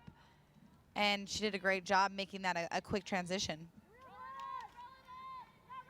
So it's a one-run ball game here in the bottom of the sixth. Andrew Duran's at the plate. The tying runs at first. And not that the bottom of the lineup is easy, but the good news for Fico is if you can get Dre, it does get a little bit easier on a relative basis. Except for you have Kamakona right after Dre, who had the home run. To right, Gilbert was moving the wrong way at first, but she's able to move back underneath the ball to make the play for out number 2. But I was about to say the same thing as you, is that typically once you get past the 1 through 4 hitters, it gets easier. But then you get to Kamakona, and she is the big swinger, the one that feels comfort when she's just hitting. So clearly comfortable in the box. Last at bat, had a big swing, had a big result. And that's why she's gonna get some respect from this racer coaching staff right now. They're looking like they're changing back to one of their best top throwers, especially of the day. Yeah, it looks like we're gonna get Lisa Norris in to try to deal with Amanda Kamakona. Late in the 6th. Racers hoping that maybe the change will be the difference in this ball game. They maybe left Norris in a little too long, would you say, in the last game? You know, I still would have left her in. Hindsight, of course, I would have taken her out, but I would have left her in. She was pitching really well up until that point. But it's really interesting that they brought her in now, because Kamakona in the 7th inning had a double off of Norris in game 1. That was the only at-bat that Kamakona had off of Norris today. So really interesting that they would bring her back in, but they have more faith in Lisa Norris than anyone on their pitching staff. She's proven herself over the years. She was the NPF's pitcher of the year in 2010. So really just a great pitcher all around and a fighter. And now with an hour or 2 of rest, they're seeing if she can bring something different to the table. Well, up until the 7th, she had certainly found her groove in the ball game. And let's see whether she can refine that form that she had in innings 1 through 6 in game number 1. Maybe they're hoping that this will just be a continuance of what she was doing in the middle of the game, of game 1. Like you said, pretty outstanding performance. You can't change much until you get to the 7th inning, and right now she's got to buckle down and find the strike zone early.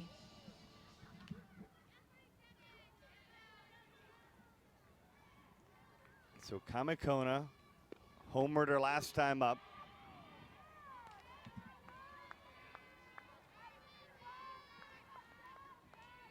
She's got her AK ready to rock again. Favorite at-bat song. That worked last time.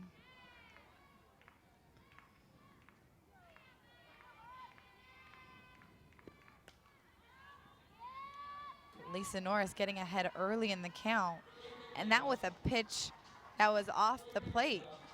She got Kamakona reaching, and that really doesn't happen too often. You can see right now how she's focusing on her hands going to the pitch, not getting out away from her body. That's going to be so important if Norris decides to come inside or change in speed, so that way she can keep her hands back longer and then drive them quicker to the ball.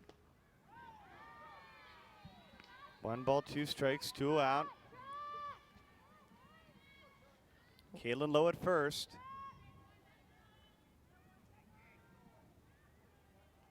Representing the tying run in the ball game as the Pride try to rally from behind for the second time tonight. 2 great pitches back to back, but both pretty much in the same spot. Different speed, but in the same spot, and that spot is just about 2 inches off the plate.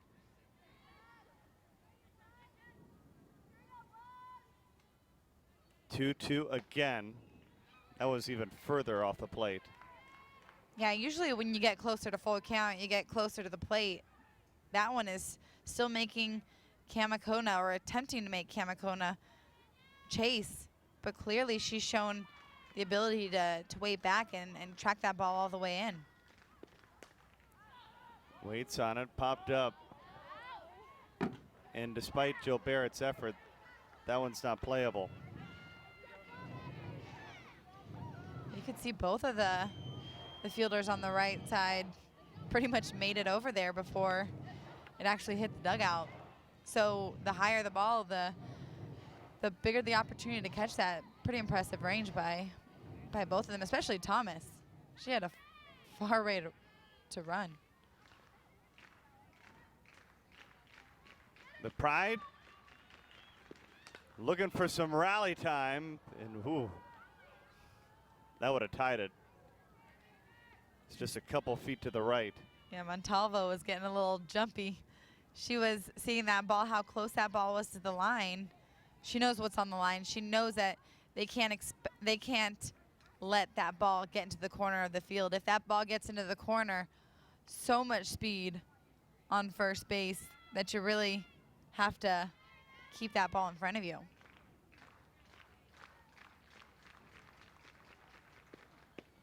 Called strike 3. Pretty amazing at bat for Lisa Norris. Outside, outside, outside. Catches are looking on the inside part of the plate. All right, we head to the 7th for the second time tonight. Norris has the Racers still on top, up by a run. USSSA is the world's premier sports organization with over 4 million participants. The top youth baseball stars compete at the Wilson DeMarini Elite World Series and the Louisville Slugger Championship, looking to qualify for the USSSA National Youth Championships. In fast pitch, the top teenagers are on the field with USA Select, and the best in the world are on the USSSA Florida Pride. Nationwide Conference USSSA provides the ultimate challenge in slow pitch softball. At every level, you play the best when you play USSSA. USSSA is the world's premier sports organization with over 4 million participants. The top youth baseball stars compete at the Wilson DeMarini Elite World Series and the Louisville Slugger Championship, looking to qualify for the USSSA National Youth Championships. In fast pitch, the top teenagers are on the field with USA Select, and the best in the world are on the USSSA Florida Pride. Nationwide Conference USSSA provides the ultimate challenge in slow pitch softball. At every level, you play the best when you play USSSA.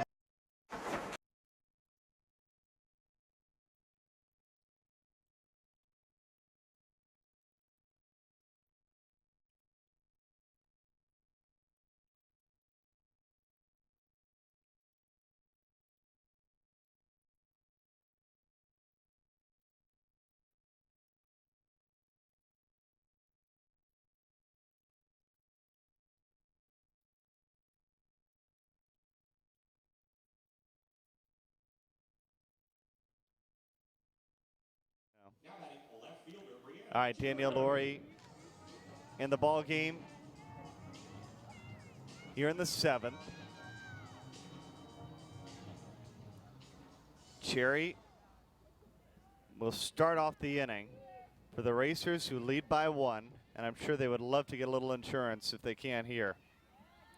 Both teams have the bottom of their lineups coming up for the 7th inning. So it'll be really interesting to see which team is going to come through first.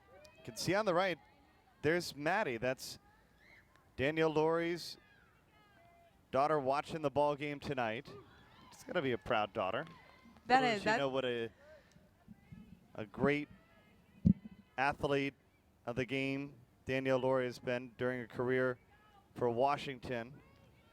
And of course here as a professional with USSSA Pride and playing for Team Canada. And I can tell you I have a 3-year-old and a 1-year-old, and it is well past both of their bedtimes. I know, and she's out there watching Maddie's a trooper, right? Yeah, pretty impressive though to be able to watch your mom play at this level, even though she's not really watching. She's turned the wrong way. But, you know, you don't see a lot of players that can come back from having a daughter and a family and then come out here and dedicate your whole summer to this league. And it's just amazing. And nice that she has the support from her family, too, because that is a rare thing to see. Jessica Mendoza did that as well. She played with kids, and you know, none of us really knew how she did it.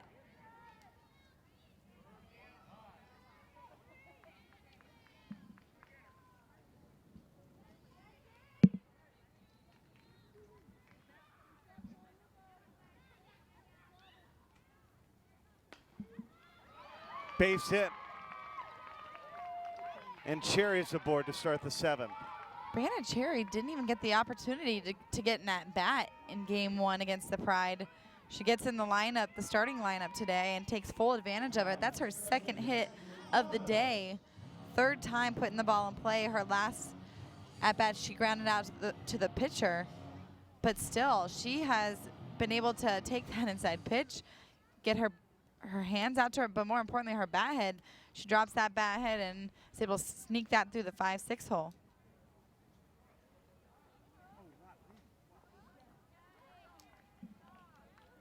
Racers going to bring Watkins on to pinch run once again. She came on to run in the first game of the doubleheader.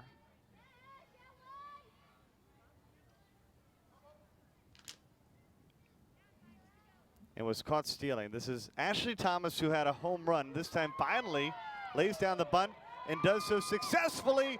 And that was a wild throw that didn't need to be made by Megan Willis, and I'm not sure what she was thinking. Well, right there, Willis.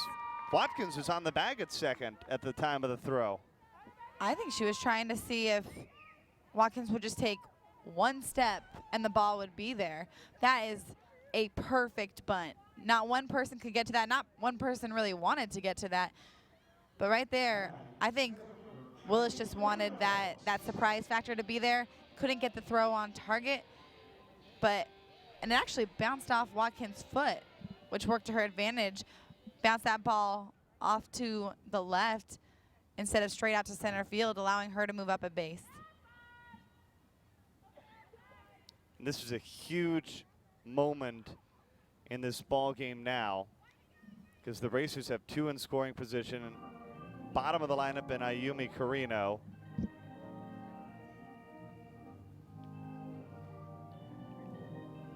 Both of these teams pitching to the bottom of the lineup were hoping that that was all they would have to work with. They wouldn't have to come back and face the top. And right now, the way that the Racers are moving, it's almost inevitable that they'll face the top of their lineup and come back up to Myers and Morgan and Garcia, really that powerhouse part of the lineup, unless there's a miraculous play here that can wipe these 2 runners off the base.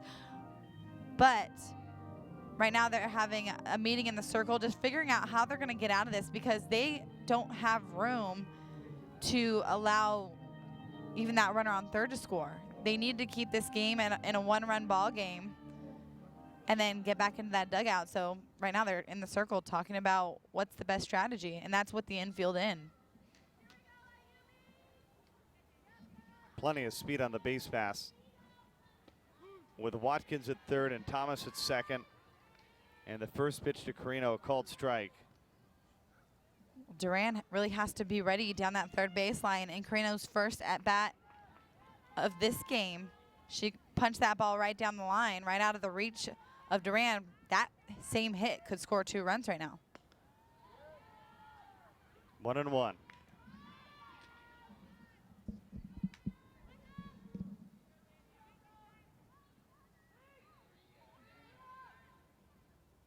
Lori could really use a strikeout right here.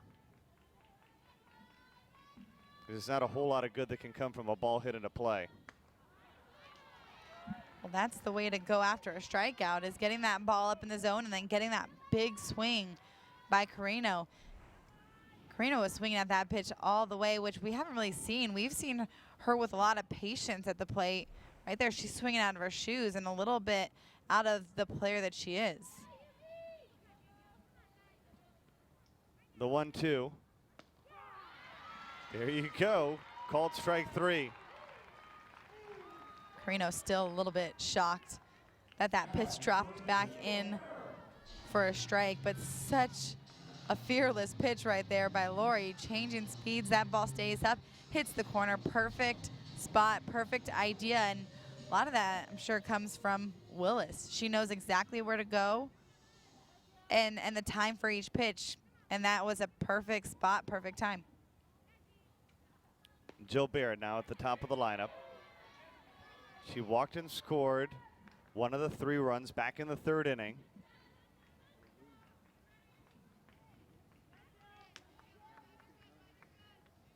Interesting, because she basically looking like a quarterback, looked down to 3rd, got the signal, and then looked at her wristband to see exactly what the call was.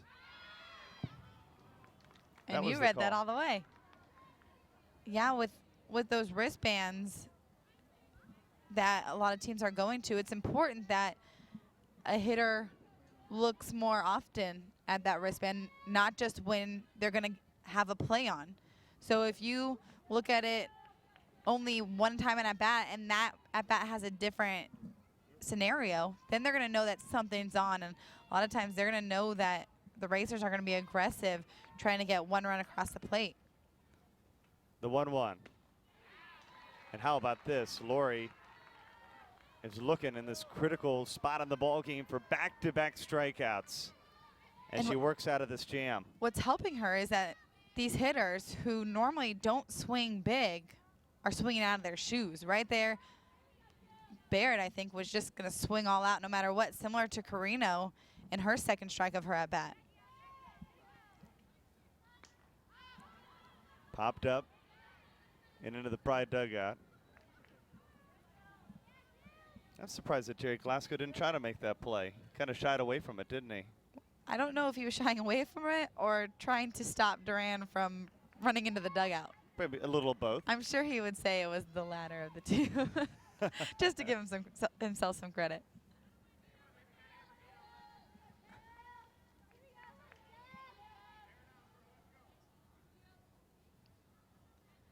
That ball was headed straight for Kristen Bedard, who's also in the dugout right behind the coaches. So she wanted Coach to make the play. Yeah, she said she almost died. I think she was probably expecting them to make the play. 2 on, 1 out. Lori Redder with the 2-2. High hopper to Salvatore, looks back Olivia Watkins, and they'll hold at 2nd and 3rd, and this is a tremendous comeback performance for Lori here so far in the 7th, but she's not completely through the woodwork because she's got to get Marissa Myers now. Right there, such a perfectly played ball by DeSalvatore. A lot of first basemen will go back and tag the bag just because that's what they're programmed to do. But it's such a simple play. All you have to do is come forward to make sure that you keep the runner on 3rd in your sights. You're not turning your back to the play. That way, if the runner does start to go home, you can make the quick reaction and quick throw over to the plate.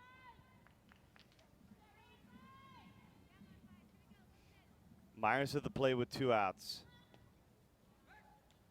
But like you said, Lori's not out of the woodworks yet. She's actually at the toughest part of the lineup. When you look at what Myers has done just overall today, she's hit the ball hard. She's lined out almost every time. She had a 2 RBI single to center field. She's just been working all sides of the field. 1-1. The Racers, unfortunately, if you're an Akron fan, have been holding with runners at second and third for 2 consecutive outs, and they haven't been able to make any movement. You'd think it's almost a for sure run to have 2 in scoring position and nobody out, but Danielle Laurie has done a brilliant job so far of working her way through this jam.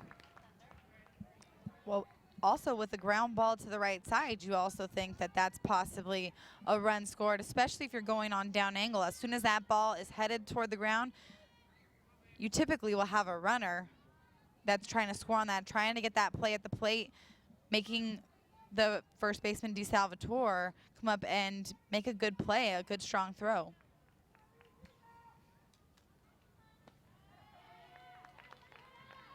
Three and one. Great hitters count right here for Narissa Myers. Going to be really important that she doesn't go chasing, though. Lori has been throwing her strikes, but she also can throw off the plate by inches and get you to chase. Lori does have some margin for error with first base open. See what she does with the 3-1. She walked her. And the bases are full of racers.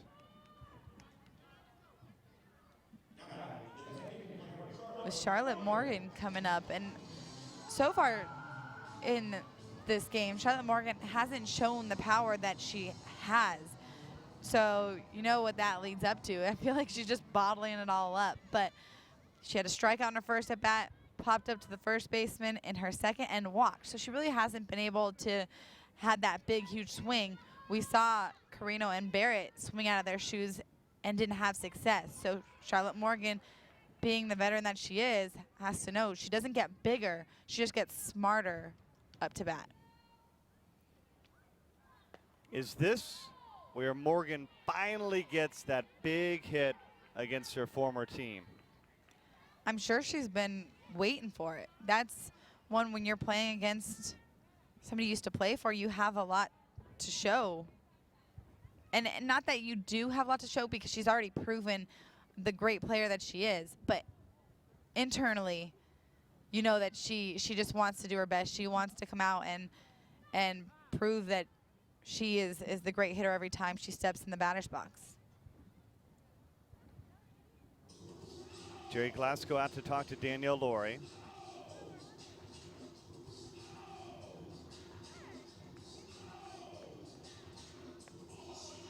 Right now, the Pride is playing to keep this a one-run game. They're not trying to keep a lead. They're not trying to keep this a scoreless game. They're trying to keep this at a one-run deficit, because a two-run deficit really gives a lot of comfort to Lisa Norris, although that's what she had going into the 7th inning of the last game a couple hours ago, and that didn't stick. So right now they're looking for 2 to 3 runs with the bases loaded opportunity. There's no place to put Charlotte Morgan. And I think Lori knows that. That's why she goes right at her with 2 strikes. She's not going to give up a free base when she's worked so hard to get out of this inning.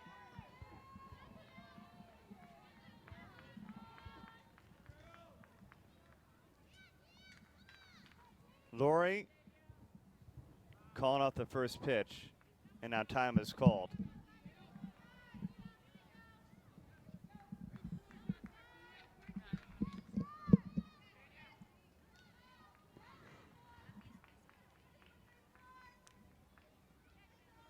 The 0-2. Did she go? No. I would have been surprised if they called that. It seemed like a more defensive swing where her shoulders turned. You would have to look to see if that bat crossed the plate. But her shoulders open. Ooh, that's a close one. It's a tough call. But earlier in the game, there was the one that I thought would have been called too, and they're just not willing to pull that trigger. Bases loaded, 1-2. There's a called strike 3.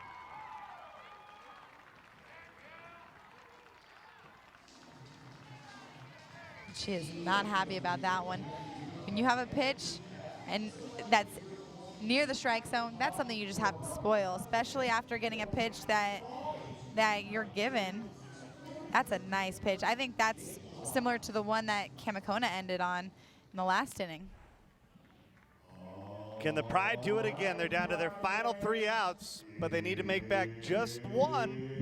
7th inning when we come back.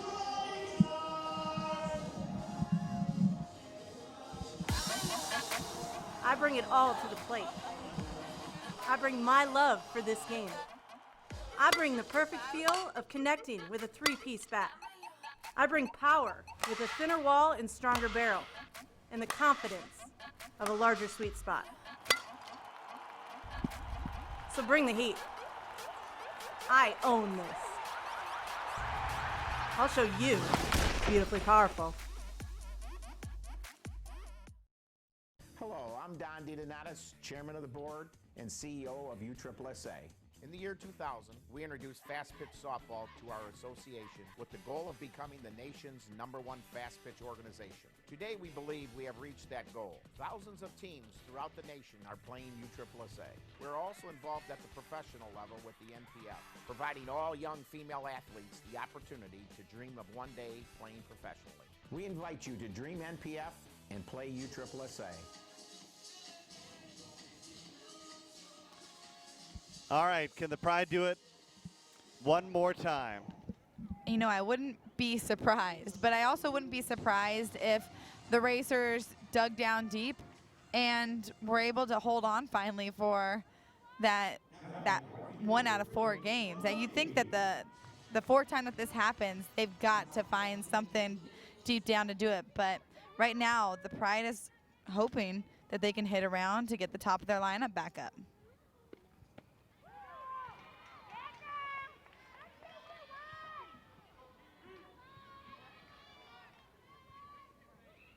Del Ponte was the hero in game number 1 of the series. She hit the grand slam. Facing Norris here in the bottom of the 7th.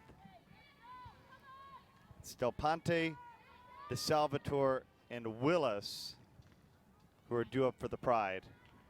And former teammates too, so this is going to be an interesting matchup because after playing with Lisa Norris for the summer and playing shortstop behind her, you get a good look of what her pitches do and the spin that each pitch has and really the mentality that Lisa Norris has in the circle. 2-2.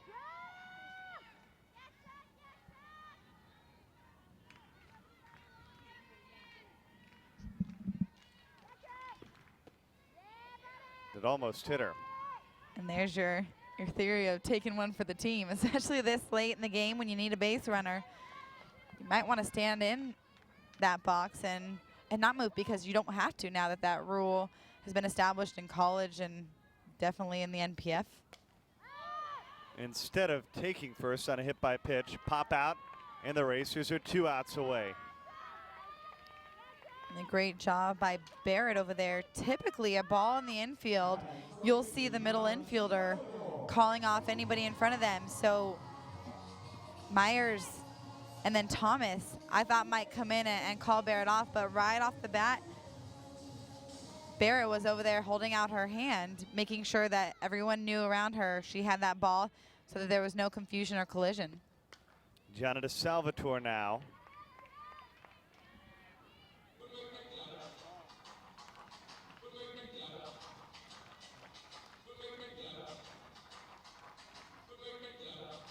Lisa Norris, out of anybody for the pitchers, for the Racers, nobody knows better that the Pride is not going to make it easier on her. She's really going to have to work, continue to throw her strikes, but mix up her pitches better than she has all day, whether it was in the first game or in the last inning. She has to continue to mix up her spots because she knows that the Pride hitters are talking in the dugout, what they're seeing, and the order her pitches are going in. Foul down the line. DeSalvatore's down to her final strike.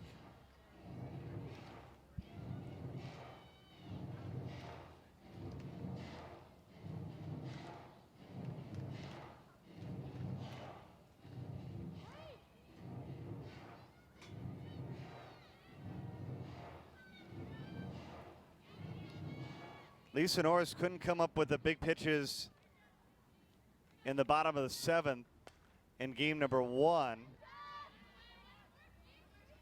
of the doubleheader. Not often did you get a redo, but essentially that's what she's getting here, but she has less margin for error than she did in the first game. And after getting the first out, it tends to get a little bit easier, but that wasn't true in her last game. She did get the first out. Sandberg lined out to Montalvo at third, and then that's when the rally came along. So it's really interesting how she's attacking these hitters. A little bit different than last game. Gianna DeSalvatore, though, having 4 of pretty much the same defensive swings on that outside part of the plate.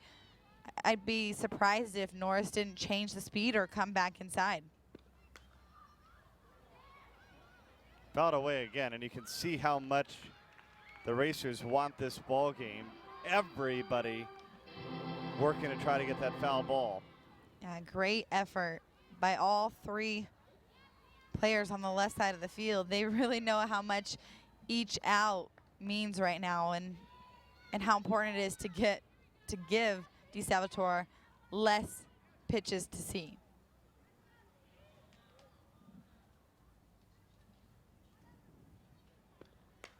Grounded to first, 2 outs.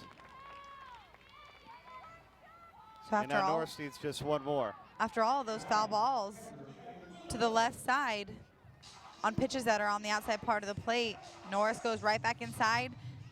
DeSalvatore still has the quick hands that are going to be able to pull that ball to where it's pitched. Great hard hit, but pretty much to where Barrett was standing.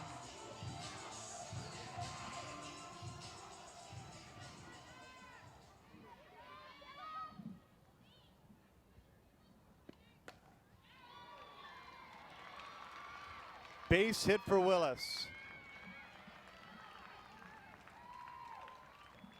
What an offensive game for Willis. She's had 2 big hits, one in the 3rd inning to kind of counter what the Racers were stirring up, and then right now to keep her team alive. So you really can't ask any more of her. She's hit the ball hard every time she's come up. So the tying runs aboard with 2 outs.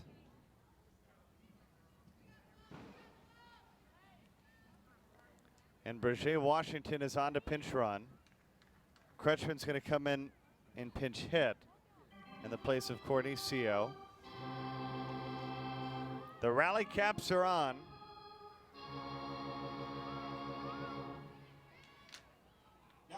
Kretschmann had a pretty big game against Lisa Norris earlier today. She had a single in her first at bat, and then she walked and then grounded out to Montalvo at third base.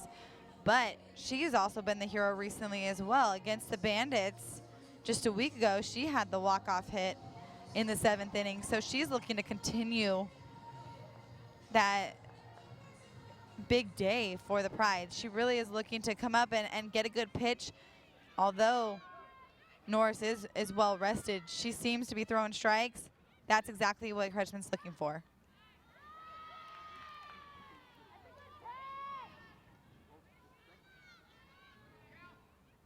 Lisa Norris yearning for that final out as the Racers try to take 1 of the 4 games in the series. She's had to work hard for a lot of wins, but this has got to be the hardest win this season for the Racers, is just to get that win against the Pride. They have the one under their belt, but they have 8 losses on the other side of that. So they're really trying to get a little bit closer and just get that confidence rolling into their next series, that they could take one from the best team as far as standings go in the league. Well, it's all about confidence as you head towards the NPF Championship Series. All 4 teams make it, and at the end of the day, that's when you really want to be good, is in Hoover, Alabama in a couple of weeks. Exactly, and the seeds are based on standings, but really the play at the championship series really doesn't matter. You could be the 4th seed and have the game of your life. So right now, it matters what seed you are, it matters about the wins, but it more matters about how you feel when you're playing, because that's what's going to take you further at the end of the season. 3-2. Kretschmann will live to see at least one more pitch. They're really making Lisa Norris work, throwing a lot of pitches. They're going to make her earn this, but Kretschmann is not going to go down easily. And with it being 3-2 and 2 outs, Washington will get the early move once again. Popped up, this should do it. Carino gives way, Cherry makes the play, and Lisa Norris finally holds on to get the win as the Racers win it 3-2.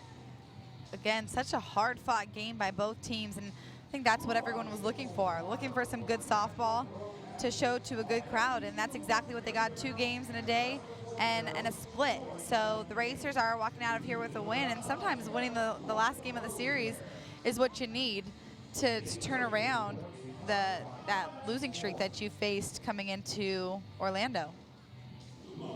It was quite a battle all day long for the Akron Racers, who were moments away from taking game number 1.